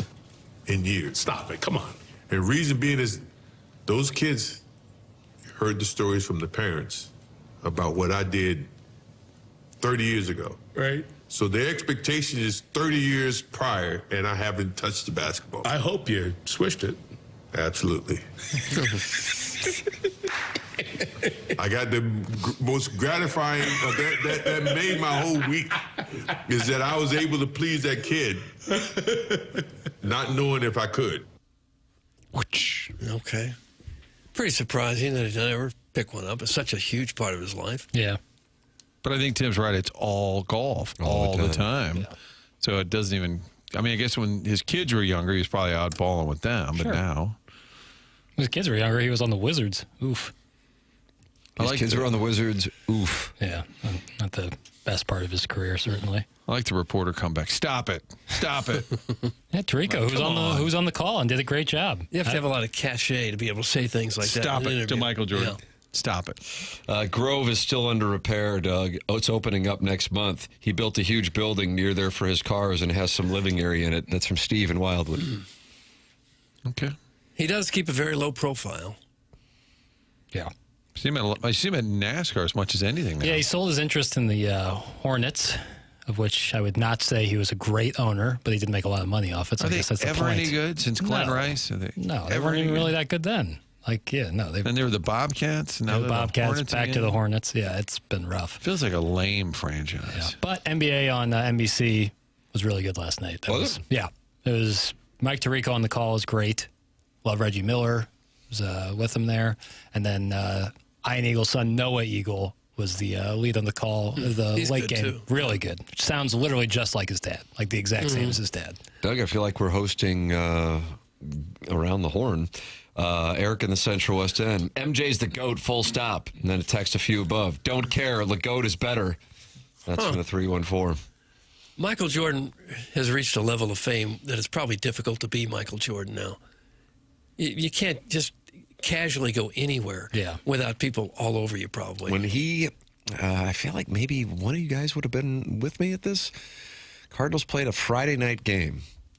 And this was, it had to be about 2 decades ago. And he had dinner and drinks at the Westin right across the hall, which was a topic in the Michelob Ultra YouTube chat for whatever reason, the Westin or hotels around Busch Stadium. And I couldn't believe it. When we got over there, there were so many people at whatever that restaurant was at the time. I can't imagine it's still there at the Westin, but that restaurant space probably is, that they had set up velvet ropes just around the table, and then like zoo animals, I mean, for real, hundreds of people were just standing around, just watching him, and I think Charles Oakley was with him, just watching him eat. And I couldn't believe that they didn't go, yeah, can we just go to a different room? It's unbelievable. That is crazy. If I would have, back in the day, if I would have had a phone, I would have taken a picture, and it would be like some kind of thing that you couldn't believe truly happened. It's still weird to me to think. Yes, I can't imagine he goes out all that often. You couldn't. Yeah. Yeah, and if he does go out, it's to a place that he owns or has stake in so that he can kind of control what goes on. I can't believe he would be comfortable in that setting, that there wouldn't be a table, like even against the wall or something. Right. But at some point, if he's driving his Escalade, he's got to stop at a gas station. And everyone around him, oh, it's Michael Jordan. Can I have a picture? Will you sign this? Everywhere he would go, he'd get that, I'm sure. 100%. It's not like, Gretzky had that level of fame maybe in Canada, but he could kind of blend into a crowd. Jordan at 6'6" is not blending into any crowds. Cost of greatness. Tim, your listeners, how do they know all these things about celebrities? I don't believe any of the crap they say. Thanks, that's from Tall and Tan. Guess that's directed at Stephen Wildwood. Do you think when Gretzky gets a Starbucks over there at Clayton and Lindbergh, coffee ready for the great one? He just puts it on his coffee. But he kind of looks like a lot of other people you'd see on the street. He doesn't have an unusual look to him. Yeah. 6'6", probably 210 pounds. Right. Live at Lowe's is hosting some training thing this week, and young hotties are everywhere. You should stay there, boy. That's from Stephen Wildwood. He's got inside at the Grove. He's got inside in downtown St. Louis. Sure seems to, yeah. He's a man about town, both in South Florida and St. Louis. Right. And wants to run on the short side of the field. That's correct. Even when you'd really like to get in the middle of the field to help your field goal kicker. Boy, having Michael Jordan shoot a free throw, it is kind of bossy, though. Even like, hey, get over there, just shoot one free throw. And if he misses it, then he's going to have to shoot another one. But it reminds me meeting Ahmad Rashad, who was always Michael's guy. Like you'd go down to the sideline, oh, it's Ahmad and he would say, oh, and Michael and I were riding in on the limo today. It was always insider knowledge. He was at a restaurant in Milwaukee. I was a college senior. He's doing the Packers game the next day. So I just went over. I introduced myself. Hey, kind of like Michael Jordan, probably needed the velvet rope because I went right up to Ahmad Rashad and said, hey, how are you? I'm a broadcast mate. I'm just trying to be very polite. In hindsight, probably should have left him alone. But he was staring at the TV over my head the whole time. And then was it Reggie or Riley McKenzie, who played for the Buffalo Bills, great blocker for O.J. Simpson, was with him. Reggie McKenzie. And he was like an executive for the Seahawks. He's sitting with him, and he's engaging me. He's like, oh, what kind of class are you taking? Oh, good for you. And Ahmad Rashad just staring at this TV over my head the whole time. And I said, boy, you don't seem real lively. You said that? Yes. And then he looks down and he goes, boy, what you want me to do? Get on this table, do a little dance for you? You're not happy? You need me to do a dance for you or something? I said, oh, I'm good, thanks. And I just walked away. So I would tell this story, and then I worked at an NBC station, and then we get publicity photos. And the guys I work with, including Joe Goldberg, would always pull out the Ahmad Rashad celebrity photos and sign them. And they'd sign like a little message to me like, Martin, great to see you doing so well. But maybe asking Michael to shoot the free, you can do that because I'm sure this guy was super wealthy, but maybe don't go up to Ahmad and ask him, how's it going? Yeah. Not as friendly. It would take a certain personality to be able to deal with that. Ahmad Rashad didn't have near the fame. No, I honestly He loved was his time in St. Louis. Bobby Moore? Bobby Moore, first-round pick. I should have Oregon, called him I think. Bobby. What's up, Bobby? Yeah, that could have been the way you could have exited. I just want a little broadcast. If I should have known then to pivot the career. It's my fault. He was actually doing me a favor in hindsight. And he married Felicia Rashad. And his daughter starred on Billions, Jackson. Am I correct on that? Yeah, right? I'm almost positive that's the case. Yeah, that's why you listen to Movie Boy, Doug. You get insight. I can confirm Stephen Wildwood's been to the Grove, and so have I, you peasants. That's from the Warrison Woods Wacko. Oh, I have not. I'm a peasant, for sure. And don't even care. That's the sad thing. I really could care less. You don't want to be a noble? No. I'd take it, but I'm not going to. Jackson, will you let Doug be a noble just for a day? Absolutely. How about that? You dress like it. I dress like a nobleman? Yeah, a modern nobleman. Oh. Yeah, I'd say. Okay. You're noble in my eyes, Doug. I never really felt comfortable in that ritzy country club set surrounding. I never really felt like because you're meat and potatoes. I am meat and potatoes guy. Yeah, I get it. That's why I'm uncomfortable having a caddy because I identify more with the caddy than I do with the other millionaires. God, this is so playing folksy. golf. You're going to have I need to to write this down when I'm doing my relatability Seriously. classes. You're going to need to drop all of that if you're going to be a nobleman. Empathy for the common man Don't out you have the empathy window. for the caddy carrying the heavy clubs everywhere? Do you tell the get caddy? to play and Let me he's grab working? that for you. I would, let me just carry that for Well, you. you're paying. He's getting paid. I don't want anyone to have to carry my clubs. No. It seems cruel. And especially if you're 40 and they're 70, like then you're like, Oh, let me give you a God, hand no. there, fella. Could never do I that. really Yeah. feel bad about this. I caddied at a local place. I shan't name it. Back in the day, and you know, as you might be surprised, not a lot of people from my neighborhood were members. It said establishment, and I had no idea what I was doing, none. And I recall one time, I was having a conversation with a guy, friendly enough guy, and I'm just standing there while he's over a putt. And I didn't know this stuff. Jackson, I'm sure you did. I'm sure you probably knew this by the time you were 3 years old. And he turns around and just stares at me. And I go, I think a little right to left.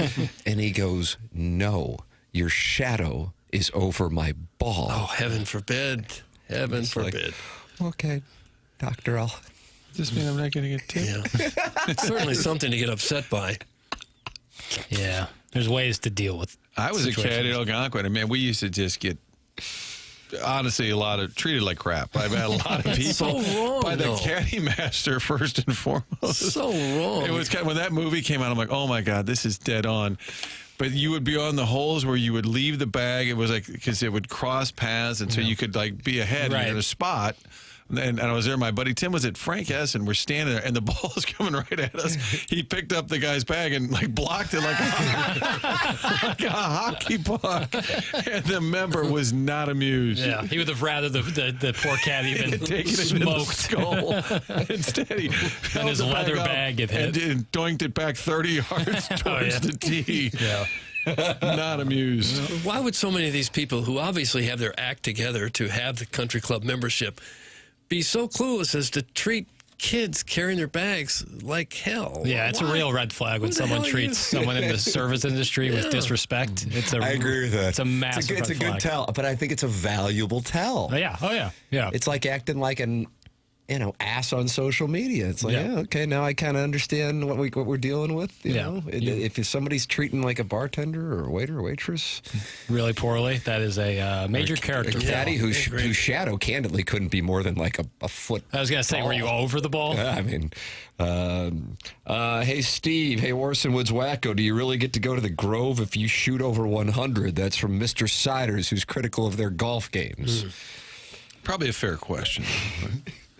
And by the way, they weren't all jerks. There were plenty of members who were super nice and polite, but you would often run into the opposite. And you remember more of the people who are jerks. That's true. It just seems like if you're at your country club playing golf, life is pretty good for you. Right. You're out there doing what you really want to do. What do you have to be mad about? Lose your ass gambling. A shadow? You taking a shot? Just that, I would say that would, if we're looking at things that would set people off, it might be losing their ass gambling. How old at were said you? country How club. old were you, Tim? Because I'm more shocked that you would have a shadow. I mean, no offense. I Yeah, mean, that's what I already established. It was about a foot, maybe. I don't and this know. guy. Who is this guy? Let's name him. Let's call him right now, Doug, on the air. My guess is he's no longer with us. Okay. Oh. And that was true. A lot of the older ones were a little more cranky, I My would guess is say. he's no longer with us. If Tim's shadow was over my ball, I'd take a picture and frame it. Thanks. That's Eric in the Central stop West End. You treat caddies with respect, period. That's from Mr. 63011. Wow. What, About does that even have to be said? I'll go a step further. Treat everyone with respect. How Look about at that? this. You know? Novel Caddies. concept. Yeah. Just if you treat everyone with respect, you'll never be caught with your pants down the way. You know? You want to play, Siders? Let's play for everything you have. That's from the Warson Woods Wacko. And all of a sudden, we've got ourselves a match. Warson Woods Wacko is putting everything he has up against Mr. Siders and everything he has. Here we go. Okay, here we go. Is that a loser leaves town match? Doug, and that's loser leaves town forever and forever. Forever is a long, long time. Yeah. Gotta bring those back. Loser leaves town. You have to just You have walk to out. relocate. You could see that sort of disrespect in the fraternity, too, when, there's pledges and some guys are just screaming at them, forcing them to do push-ups and things. Yeah. I could never be that guy. How do you scream at somebody like that? I couldn't do that. But you're a coach. You were a leader of men. Yeah, St. Kitty's. Screaming at Sometimes anybody. tough love. Well, I think Doug's trying to be overly folksy since Coach Kowski called him an ass earlier this hour. Yeah.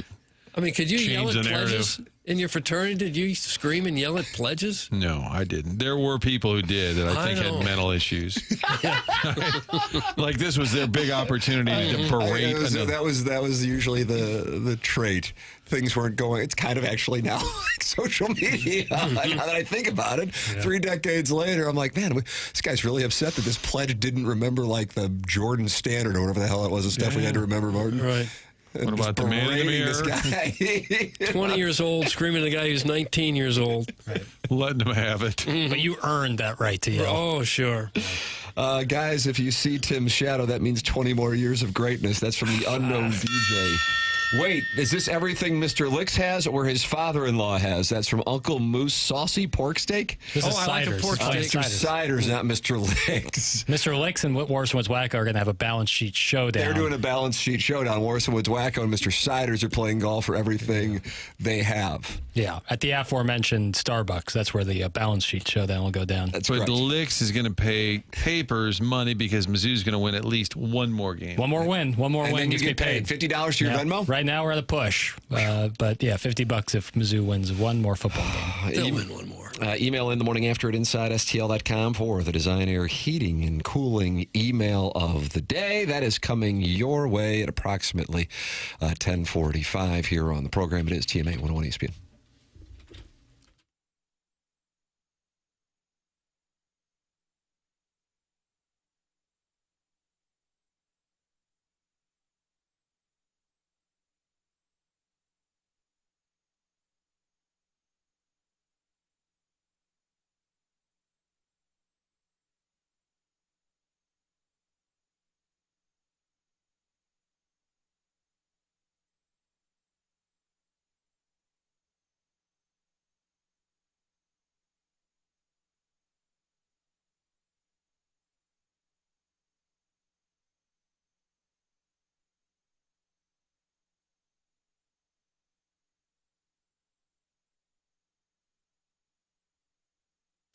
Red Barn Vodka, 1879 bourbon. All of these are available at the Village Bar and other places around town. And what those are quality, tasty, handcrafted, small batch spirits made right in back at that cool-looking barn behind the Village Bar. When you park, you see the barn. A lot of folks don't know that's the home to 1879 Distilling, which makes these different flavors of vodka, 6 different flavors, the premium brand as well, 1879 rye, the 1879 whiskey. They've got a long list of spirits they're making. You can find out more, 1879distilling.com. Pretty cool website that tells their story. They wanted to pay homage to the early 1800s when the German distilling was a big thing in St. Louis down by the river. There's a great tradition in this town. They want to tap into the quality, taste, and tradition. You can taste a difference when you sample it for yourself. Ask for it by name. If you're up at the Village Bar watching a game, maybe the Cards and Blues and Mizzou, one of those games is on, and you're hanging out anyway, if you get a vodka tonic, spice it up. It's Alpha Red Barn Vodka. You can get a different flavor. Get into Manhattan. Chairman Steve, I'll meet you at Village Bar. Get yourself a Manhattan with an 1879 rye. There really is a difference. It is 1879 Distilling, St. Louis, Missouri.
That's not folksy.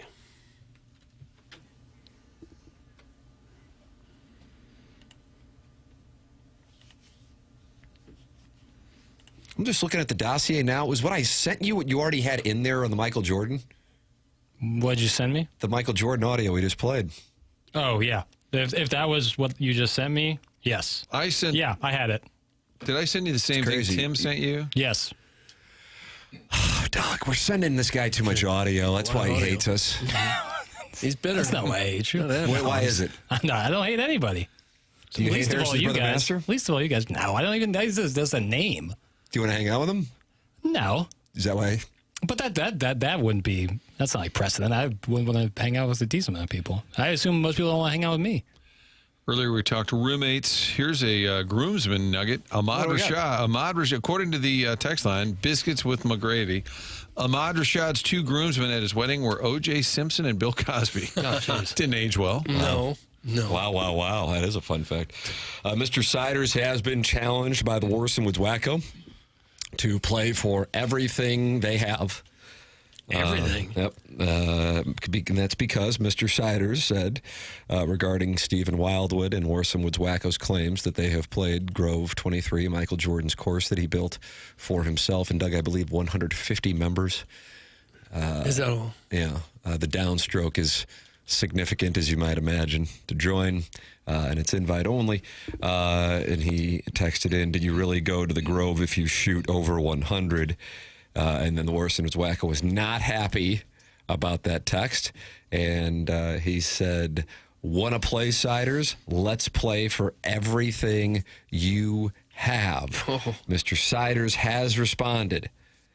Wacko will not say what he shot at the Grove. That's from Mr. Siders, but he has not said yes or no to the offer to play for everything he has. And I don't know who covered in this situation. I assume they haven't met in person, so Siders should say sure, and then find the best golfer he can find to play for him and claim that that's him. Yeah, but the Warson Woods Wacko knows me, so he would know. No, there could be another great golfer. What? Besides you. You sound like an ass now. He'll get Wellington. He'll get Jay Delsing, get some free golf balls. Someone like this to light him up. Claim that he was... And then take everything from the Warson Woods Wacko? That's right. Or Warson Woods Wacko's going to have to move in with you, Jackson. Wacko could do the same thing. No room at the inn. Unfortunately. Yeah. You're saying the Warson Woods Wacko could get Jay Delsing. Papers, can you see this picture? What do we got going on here, Martin? Did you guys see this photo? Yeah, I tweeted out a picture. I made a meme of it yesterday. Yeah. Well, it's from today. Me and Killian Murphy and Oppenheimer. It looks like the sun sniped you and Manute Bowl eligible. Yeah, it's rough, man. But we're good now. The blinds are closed. I'm all good. You look like you're being... Well, I just power right through it. I'm a gamer. I know I can just roll with the punches. You didn't do anything wrong, but it looks like the sun is piercing you.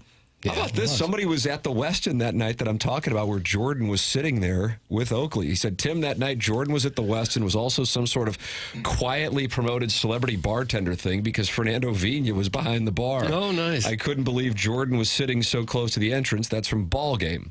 Interesting. How about that? Fernando Vina, friend of the program. That's right. He was a surprise guest. He was a surprise guest. And a great one at that. He was good. Yeah, told a lot of good stories. Yeah. I guess he didn't come back for Renteria. He and Renteria are buddies. Yeah, they were tight. I don't think he was back for that. That would have been because I think he made a kind of a ask of us to try to get him a red jacket. Was that on? I couldn't remember if that was on the air or off the air. And so I would think that it would help his cause to get the red jacket if he came back for a red jacket ceremony. Yeah, schmooze a little bit. Yeah, you got to schmooze. I can't remember how I played at the Grove, Siders. I have played multiple times. If I had to guess, I'd say upper 80s, you bag of horse, and then it gets graphic. Oh, gosh. It's Warson Woods Wacko. So they used to just hate us. Now they hate each other. It's all turned. That's right. It's $750,000 for the most recent members. I've played 12 rounds there with 2 under 100, but I have a birdie per round. That's Stephen Wildwood. He's answering Mr. Siders' questions on how he plays. $750,000 to join? That's the downstroke. Boy, that'd be sweet. And then how about the monthly? What would that be? I think like $50, $60. Yeah. Another 20 grand, As long as probably. you buy a hot dog at the turn every round, you're fine. And where's all that money go? Course maintenance, I assume. Well, a lot Sweet, of courses sweet have guy. maintenance. They don't need that much money. Clubhouse maintenance, and then the pockets of people who own it.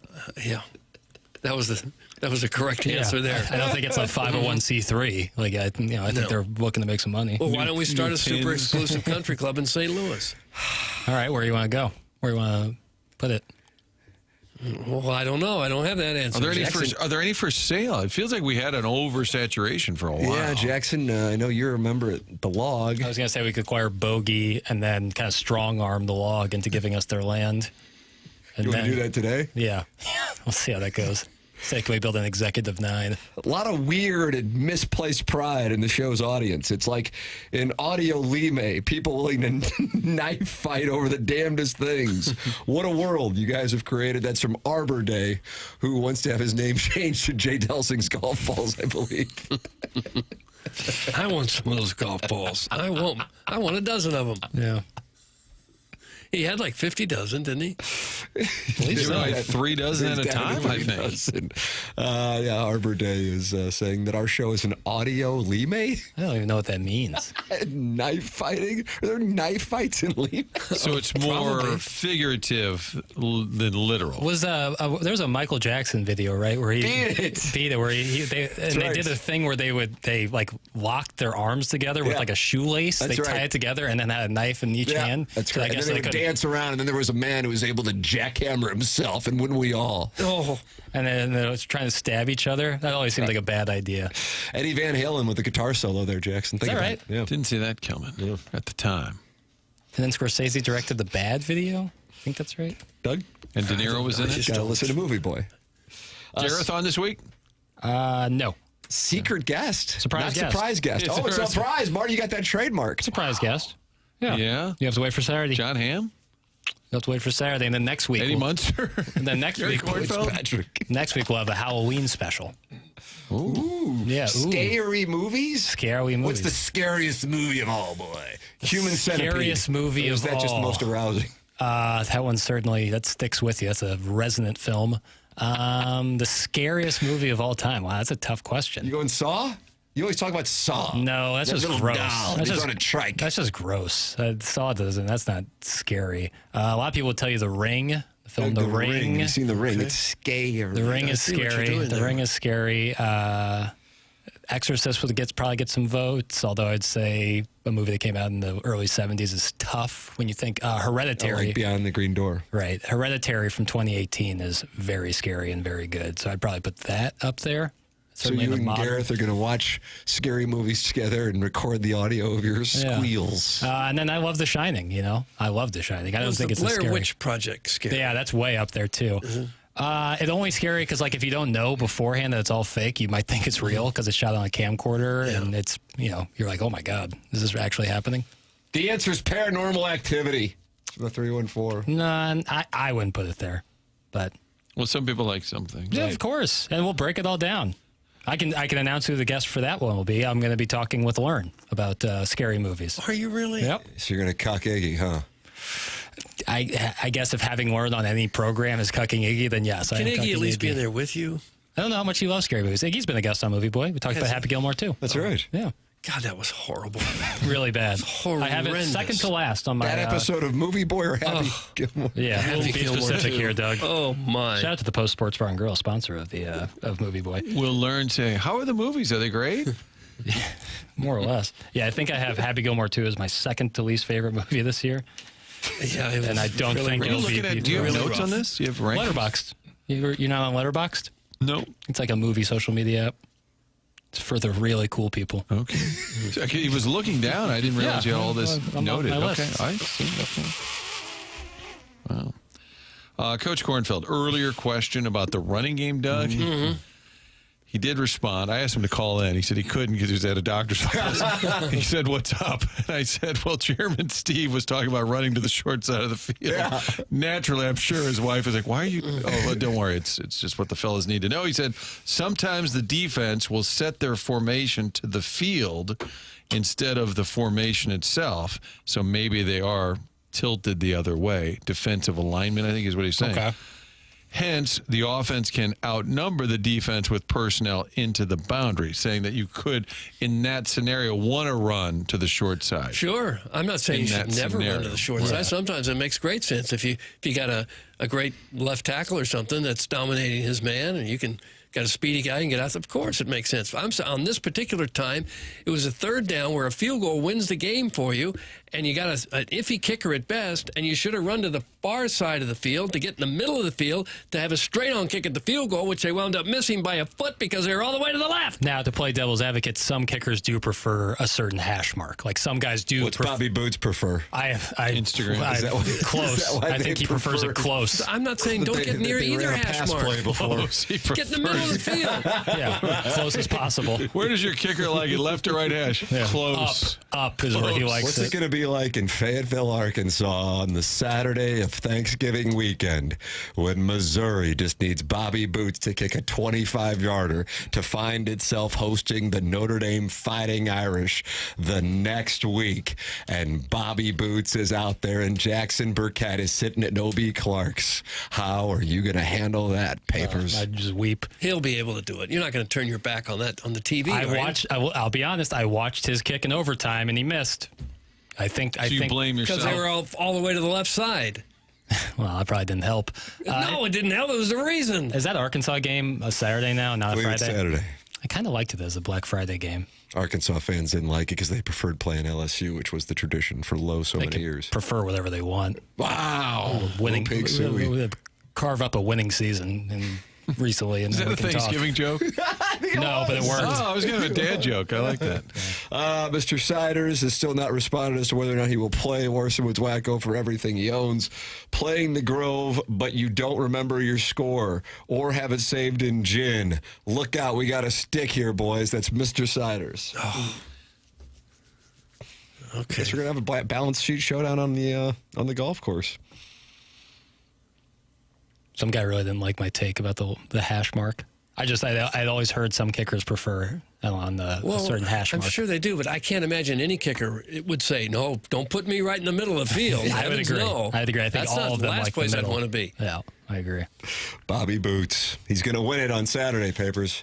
We're going to be celebrating Bobby Boots. That'd be great. I mean, in all honesty, that overtime kick, he had plenty of leg. It was a good kick. He just it pulled it all. And honestly, looking at it from straight above, like ahead, not the TV angle, but the angle that Drink would have saw, I get why Drink ran out there. Because and then he said yesterday, Martin, I don't know if you caught this. I know you enjoy Tiger Talk and Toughness Tuesdays. Toughness Tuesdays, Martin. Every time he says that, I'm going to text Martin. Toughness Tuesdays, and I think Mondays are Mindset Mondays. I'm dead serious. They have to be alliteration. Everything's What's alliteration. Wednesday? Orson Woods Wednesdays? He said that one of his defensive players did a flip to celebrate the kick when it went through. So he wanted to back it up a little bit, like it wasn't just me. God. And somebody I saw was at the game, and they said, yeah, I saw some guy do a flip when he missed the kick, and I thought, what the hell's he doing down there? What a scene. War Eagles a little suspicious of Missouri being in the conference anyway. And what happens when they miss a kick in overtime? The coach runs out celebrating, and one of the linebackers starts doing flips like he's Ozzie Smith on opening day. You better the hell's going on up north? You got to be glad you won that game. If not, that'd be replayed over. Now it's a forgotten. That and the Zion Young coin toss hot mic. Yeah, you had to win that game. Otherwise, you were going to get trolled. Yeah, Matt mercilessly. Hasselbeck. Yes. Matt Hasselbeck. That's a dated reference for Papers, but 20 years ago, maybe? Yeah. On the mic at a Lambeau. I think it was a playoff game. Yes, it was. We're taking the ball. We're going to win it. Uh-huh. He said that? Yes. Ooh, and then he threw a pick six to end it. Oh. Yeah, and that ended the Sea Pigeon season. Man, are you not feeling like yourself? Has you or your family seen a change? Not quite yourself anymore, struggling to focus, no energy for the people you love? Put it this way, if your bedroom could talk, would it have anything to brag about? It could be you're getting older or work stress or the undeniable fact that we've all become our kids' personal unpaid Uber drivers. Whether it's low energy, weight gain, or just that feeling something's off, Mentality can help. I have been to Mentality. I have been tested, and I can recommend it to our audience. Stop being tired of being tired.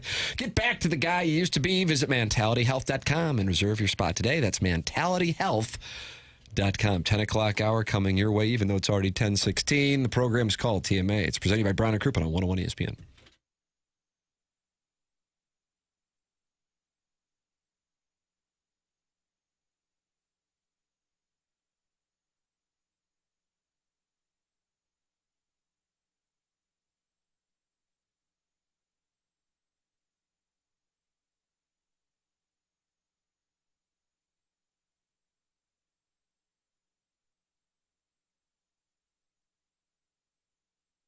It's October, and this is when the weather really starts to shift. The morning's crisp, the evening's cooler, and before long, those chilly fall breezes will turn into full-blown winter winds. If your home's already feeling drafty or your energy bills are creeping up, now is the time to do something about it before the cold really sets in.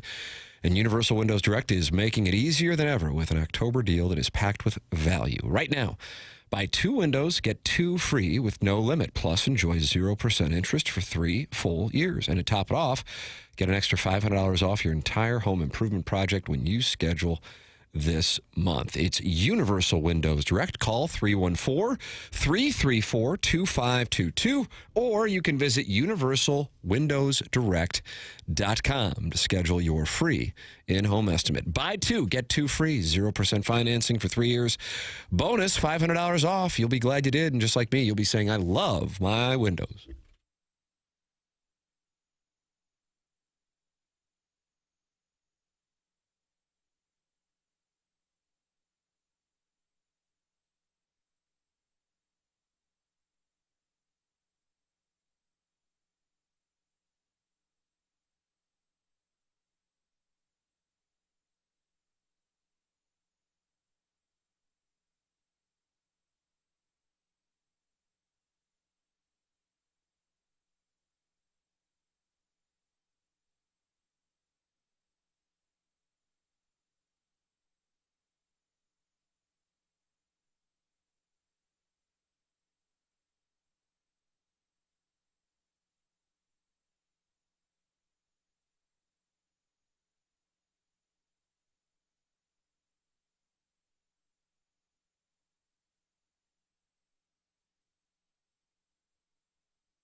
Hey, this is Jackson with the Sports Center update. That's driven by Johnny Londoff Chevrolet and Johnny Londoff Autoplex. Game 1 of the World Series. You can listen to it right here on 101 ESPN. Coming up on Friday, Blue Jays and Dodgers. Pregame at 6 p.m. First pitch at 7 p.m. right here on 101 ESPN. That was another Sports Center update driven by Johnny Londoff Chevrolet and Johnny Londoff Autoplex. See them at Londoff.com. Chevy, together we drive. Are you kidding me?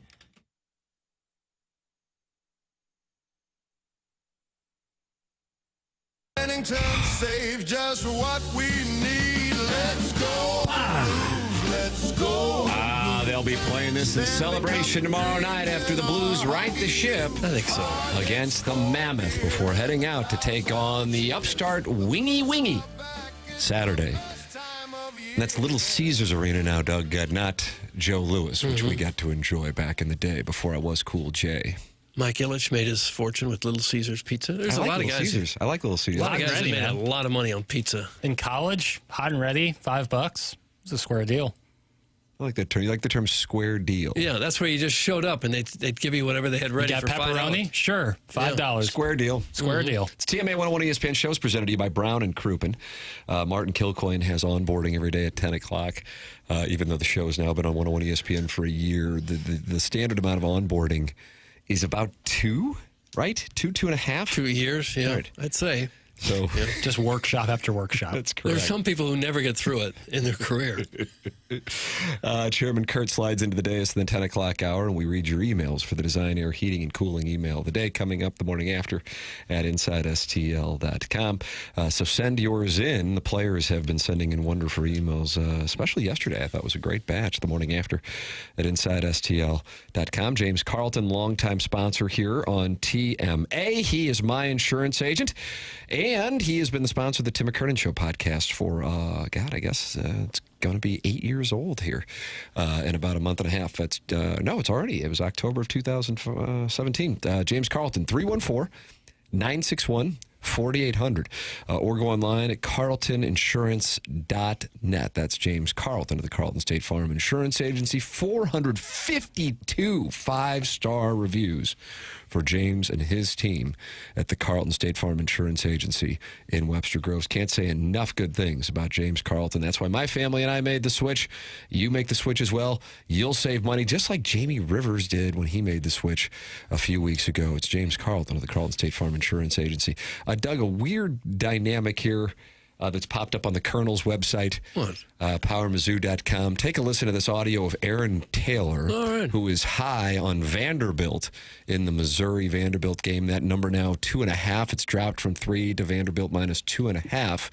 Aaron Taylor loves the Commodores, and here is his reason, and then I'll have the story that took place at Tiger Talk. Okay. Cool. This is not an accident, and it's for real. This is a physical football team. Right here on this show last week, I said Vandy may have the best offensive line in the SEC. Definitively now they do, and they are by far the most physical. You look at this Missouri team, the reason Ahmad Hardy can't get yards is because teams are figuring out how to corral him at the line of scrimmage. Missouri's offensive line struggles. They're free runners at times, and because of that, Rick, that defense of Vandy, I think, can nullify it. Back-to-back weeks, Missouri running the footballs had their season low. It's trending in the wrong direction. Vanderbilt, on the other hand, leads the country in yards before contact. A lot of it's because of that option game and Jerry Kill and that offense that you mentioned. Vanderbilt's a for real Okay, team. you ain't got to convert me, man. I get it. Oh, gosh. So he's high on Vanderbilt, and now the book is out on stopping Ahmad Hardy. So this link was sent into the TMA text inbox, and it was a gentleman sending a link to a post on Power Mizzou, which I am a member. And a gentleman said he went to Tiger Talk last night to show Ahmad Hardy this clip of... Oh, God. Okay. Of him being dissed. Correct. Okay. Even though I don't know if it was necessarily... Right, just why he was not going to be able to run. Right. To me, it's a shot at the offensive line. Right, I would say it's more a shot at the offensive line. Yeah. Jackson, that was not you, for the record. You were I didn't make the drive to Harpo's. You were although I would. Clark's. Yeah. But if you were at Harpo's, would you have been like, hey, Ahmad, take a look at what Aaron Taylor said? Yeah, he would have been like, you're really cool for doing that, man. I appreciate that. No, I wouldn't have. I don't know if D1 athletes competing in the SEC necessarily need fans showing them videos of things to get them going for ranked opponent games on the road. I think they intrinsically have that trait, hence why they're in the position they are. But I could be wrong, you know?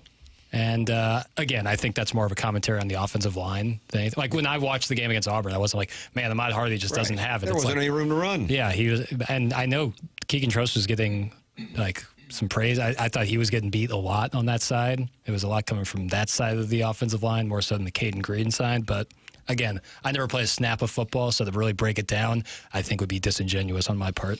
One of the matchups to focus on this Saturday, of course, will be Missouri's edge rushers. Clark Lee talked about them in his, I watched all of his presser yesterday in Nashville, and great praise for, do you call him Dame time, Jackson? Damon Wilson? Yeah. Sure, yeah. And also, of course, Zion Young, now very famous for the coin flip at Auburn. This is what Eli Drinkwitz had to say about going up against somebody like Diego Pavia as opposed to, say, Jalen Daniels of Rock Chalk Jayhawk or Lenoris Sellers of South Carolina.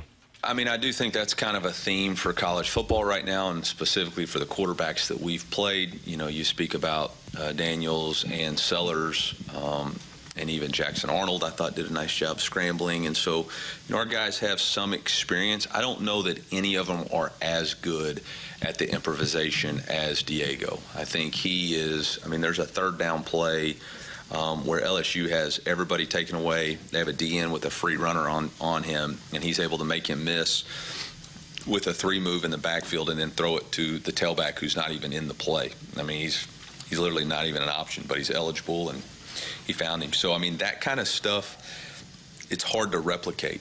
And, again, I think he's the best that I've seen doing that. I mean, he's a magician back there. So we got to be really disciplined in how we tackle. We got to be disciplined in our angles.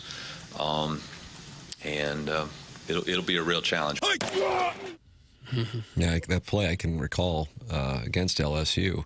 Just kind of threw it to a running back who ran back after he spun away. It was kind of like the Eli Manning against the Patriots play, except he was throwing it to the side versus Manning throwing it to, was that David Tyree? Yeah. I think so. But that was played, if I the one you're speaking of, like that running back's just blocking. He's an eligible receiver, Right. but then they just improvise that. Like it's really hard to scheme against. I can't wait to see if Young and Wilson will be able to, I mean, contain him is probably too optimistic, but to keep him in relative check, because it's something else. I remember before that game in Columbia last year, hearing the beat writer for Vanderbilt on Gabe DeArmond's podcast and saying there's just something about this guy. He's got incredible confidence, and he's kind of like Magic Johnson. He just makes things happen. And you go, how'd he do that?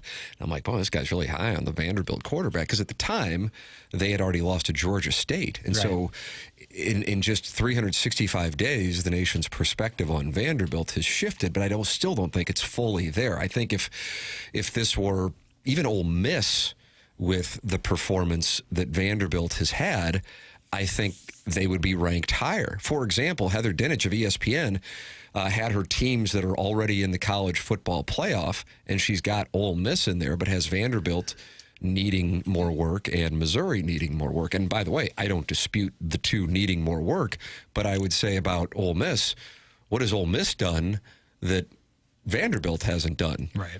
Ole Miss's teams that they've beaten are no more impressive than Vanderbilt's, and if anything, you'd go, it's a little questionable, since they had near-death experiences with Arkansas and Washington State at home, and Vanderbilt played with Alabama in Tuscaloosa. And don't get me wrong, Ole Miss played with Georgia in Athens, but as far as the fact that Ole Miss is just somehow by birthright they're in and Vanderbilt's on the outside looking in, I think is more about the name of the team versus what they've actually done. Either way, Missouri and Vanderbilt will have the opportunity to prove it. Ole Miss, weirdly, if they were to lose this weekend, I think they would be out. And I know that might sound crazy, but I don't think they have the caliber of opposition left on their schedule in the rest of the way to get them over that. I know that sounds a little crazy. At the same time, on the other side of it, if they win this weekend in Norman, I think they're in, because it is hard to see them losing. Of course, it can happen. Mississippi State's given them scares and problems before in that rivalry game. Florida's out there. I doubt that's going to be a problem. Doug, you always worry about the Citadel anytime you see their I do, name. yeah. out there. Military kids. Absolutely. Yeah. But Ole Miss, I think, would be in. I think Ole Miss is playing for a playoff spot on Saturday, whereas I know the line about Missouri and Vanderbilt is they get in. There they have the in to the playoff by winning this Saturday, but both of them have difficult Novembers that certainly will be putting both schools to the test. The program is called The Morning After. It's presented by Brown and Crouppen on 101 ESPN. Email in The Morning After at InsideSTL.com for our design, air, heating, and cooling email today. It's TMA 101 ESPN.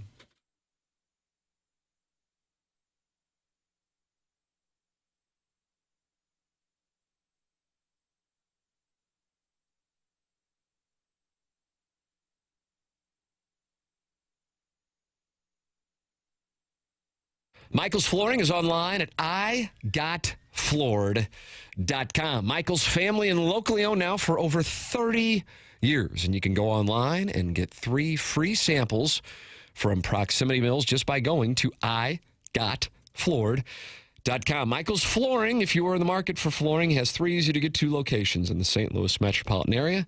They are in Creve Coeur, they are in Darden Prairie, and they are in St. Peters. There is a reason that Michael's Flooring has continued to grow throughout the last 31 years. Employees love working for him as they feel like family, and he makes sure they are taken care of. And this then rubs off to the families buying the product as they know they have the best interest of the buyers at heart. Come see why people are loving getting floored by Michael, and make sure you visit Michael's Flooring by going online at igotfloored.com.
All right, Doug. Martin wanted this. Unfortunately, he had to leave for onboarding. All I know is it says ESPN Chicago's postgame features a discussion that caught other hosts off guard. What do we got going on here? I don't know. Someone tweeted this at me. I guess this was at the Bears postgame show. The Red Hot Chicago Bears, the team that you adopted. Yes. Despite our team, of course, being the Kansas City Chiefs. Right. And I guess one of the gentlemen on the postgame show, ESPN 1000 there in Chicago, was talking about his nipples. Oh, I'm feeling good, Peggy. But I felt this way last year at 4-2. Last year at this time, my little guys were hard. My nipples was like a cold, chilly day. I was very happy. Oh, nipples, Peggy. I'm my so glad nipples. you Yes, I know what they are. Yeah. I actually do know what those are. And then what happened? I wish I didn't bring up my nipples, but I did. Well, you know, it happens. It happens. Sometimes you just Hard can't. like raisins. Because the Might have to Bears live are stream that every 4-2. Sunday. Yeah, they were able to clip the Saints, preseason Super Bowl favorite, New Orleans Saints, and Jackson's favorite quarterback, Spencer Rattler. Oof. Why is he quarterbacking? He couldn't even quarterback Beamer's team. Oh, it always goes back to Shane Beamer. Well, he stunk there. And the New Orleans Saints were like, we'll take 2 years off and have Spencer Rattler. I'm high on the Bears. I am too. They Closet might Bears be fan. part of the FanDuel spread zone, which I will be shooting here in 20 minutes with me and Rizzuto and Anthony Stalter. They might be in, because they were in my play last week. Yeah, they have 6-1 last week, Doug, on the FanDuel spread zone. Nice. Watch the podcast, make money. Okay. I make picks, you make money. I make picks, you make money.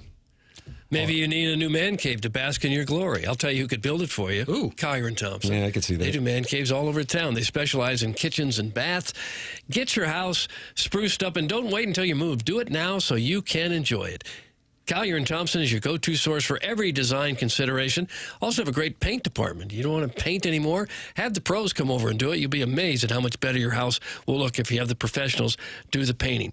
Again, they specialize in redoing kitchens and master bathrooms, but they also do basements and the man caves and the family rooms, and they'll knock out walls. They'll do it all. Or you can just get an appliance there. They have a beautiful appliance area down at the lower level of their storeroom where they got the latest and greatest and high-end appliances. Also got some great deals. I bought a couple things from them there.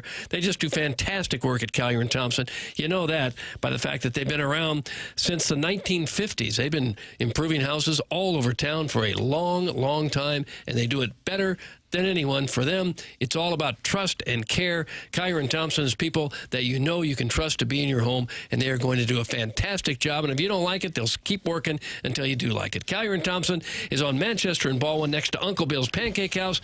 Come home to quality online at collierandthompson.com. Let's see. Diego Pavia is going to reenact Jaden Daniels running like a madman on Mizzou. That's from Mr. Siders, Jackson, but he has not accepted the showdown with the Warson Woods Wacko for all that they are worth. Missouri won that game, by the way, so not as sick a burn as you think. Missouri lost that game. He's talking about Jalen or Jaden? Jaden. He said Jaden. Are you sure? I mean, I'm reading it. Okay. Well, if he said Jalen, they won that game. If he's talking about Jaden, they lost that game. Doug, do you follow? Not really, no. I was thinking about I thought he said Jalen. Pavia. But Jaden Daniels won. He sure did. And he won the Heisman, and they showed a lot of highlights of his time in Columbia at the ceremony. Yeah, well, maybe throw a spy out there, Mr. Blake Baker. Mizzou's got some big, nasty defensive players. They may try to punish Pavia with a few hits early to slow him down a little bit. Throw a spy out there. And then Stephen Wildwood's response to Mr. Siders regarding playing at Grove 23, which Mr. Siders is skeptical of. He says it's not on gin. F face. Also, I love everybody, even the haters, but especially the listeners I've spent time with that are too numerous to mention individually. I don't know what that means. It's like he's accepting the Best Actor Award. Like Kennedy Center Awards. I don't know what that is, but it's wonderful. And now Mr. Siders responds to Jackson by saying, good one, dip ass. Doug, there's so much profanity. Yeah. Well, I thought he said Jalen. Whatever. We'll take a break. We got the Design Air Heating and Cooling email today is going to be especially banty today. Send yours in the morning after at InsideSTL.com. It's TMA 101 ESPN.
Welcome back to the program. The program's called The Morning After, 101 ESPN and the TMA STL YouTube channel.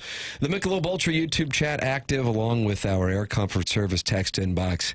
And we are trying to finalize the time, date, and location of the Orson Woods Wacko versus Mr. Siders, where one person will clean out the other person. Doug, I don't know who has more, the Orson Woods Wacko or Mr. Siders, but they're playing for all they're worth. And they're going to be left with nothing. Whoever. Like their pockets will be turned inside out to show there's nothing left at all. That's correct. Their home will be leveled. That's correct. Okay, those are high stakes. I was making this observation to our friend Jackie Papers during the commercial break. There are a lot of people in the text inbox who are looking forward to seeing Vanderbilt win on Saturday, Jackson. Sure there are. Lock of the week, Vanderbilt -2.5. I think the key to the game is Vanderbilt being able to stop Missouri's running game and force Boat to pass. Boat. Autocorrect. And we all know that's not there, is strong suit. And on the opposite side, Diego's ability to scramble and create more time, it's going to be a big issue. If you want to try to spy him, the Titans against the linebackers. The Titans? I just read what's in the teleprompter. They also play in Nashville, in fairness. That's correct. Road game this week, though. Yeah. The Titans against the linebackers will be a major mismatch over the middle. This is where I see Vanderbilt having a big advantage. Thanks a lot, Todd McShay. Right. That's from Little Jackie's Rolling Papers. Okay. Knock it off with that kind of analysis. Siders, you wouldn't even get close to the grounds, and Jordan is not a fan of top-flight clubs and balls. That's from Orson Woods Wacko. Nothing wrong with top flight. Belt to ass from Mizzou, courtesy of Vandy Saturday. That's from that one guy. I'm sure it'll make a lot of people happy. Speaking of top flight, I've hit a few of those over time. I usually just You doing Yola? Yeah, I usually play whatever ball I have. But I had a Pro V1 the other day. I hit it farther than I've ever hit a golf ball in my life. Was it just coincidence that I happened to take a good swing with the Pro V1, or does it really carry significantly farther than the other balls? Little column A, or mainly column A, little column B. Spin. Okay. Spin is a big factor. Yeah. Watch this. Spin, is a big sugar, factor. sugar, sugar, sugar, sugar, sugar, spin, spin, sugar, sugar. I'm rolling balls. Oh, I just asked about a golf ball. That's all. I didn't need a song and Tim's dance. rolling them. Okay. LOL, are we really going to play Wacko? Wacko's been on record saying how bad he is. Both Steve and Wildwood and Jackson have seen us both play. That's from Mr. Siders.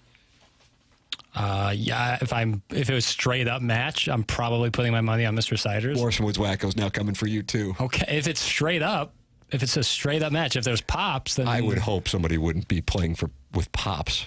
Well, then I'm going to be taking Siders. Oh, Orson Woods Wacko's. I played with both. Played with both. Have you really? Yeah. Design, air, heating, and cooling email today. Next, 101 ESPN.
This is Jackson with the Sports Center update, driven by Johnny Londoff Chevrolet and Johnny Londoff Autoplex. Blues off today, back in action tomorrow as they take on the Utah Mammoth right here on 101 ESPN. Pregame starts at 6 p.m., puck drop at 7 p.m. That was another Sports Center update, driven by Johnny Londoff Chevrolet and Johnny Londoff Autoplex. See them at londoff.com. Chevy, together we drive. Are you kidding me?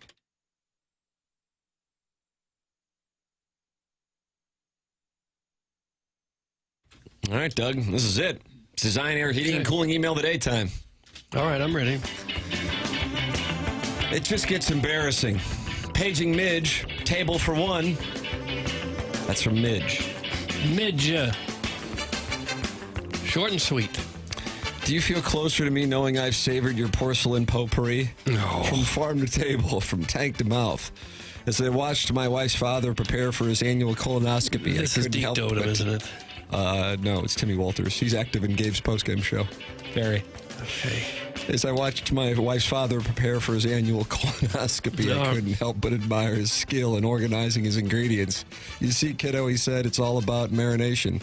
I fetched my French fries from atop the toilet tank, dipped them in the fresh drippings from his medical escapade. Oh.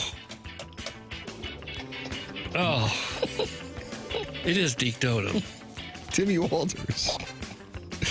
And savored the asparagus-infused vintage. I took a sip. He took a sip. His droppings became my soppings. That's from Tunnels 12,000. Just awful. Tunnels 12,000. I couldn't help but notice that you guys were a little dismissive about people who post a couple of combative thoughts for social media engagement farming without any substantive plans to create anything successful by literally any measure, even being able to generate enough income to buy a pair of Hey Dudes. Well, I guess that you haven't heard about the fellow who was the subject of my Fenton Community College journalism final. His name was Sassy Batman, and once he made Charlie chuckle. He knew he was golden. Just some elbow grease and old-timely sayings later, and he was producing a national show, including playing drops when he remembers to do so, and creating daily memories like Goofball talk. Now he can saunter into O.B. Clark's with so much agency, a passion for daiquiri with umbrella in hand, and ruffling the puck buddy feathers by having all the TVs changed to court basketball, and on hunting and on fishing night, no less. Better known as the Blues' answer to the Cardinals' Hello Kitty night. This will end up being picture show cinema comparable to Moneyball, reviewed by our very own Sassy Batman to run full circle. Some Shooter McGavin, the vice president of Gongs, basically being a firework. Doug, that's what we got for the design air. Okay. What you got? I'll vote Shooter McGavin. Timmy Walters. Walters is on the design air. Heating and cooling email today. We got to go. Bye.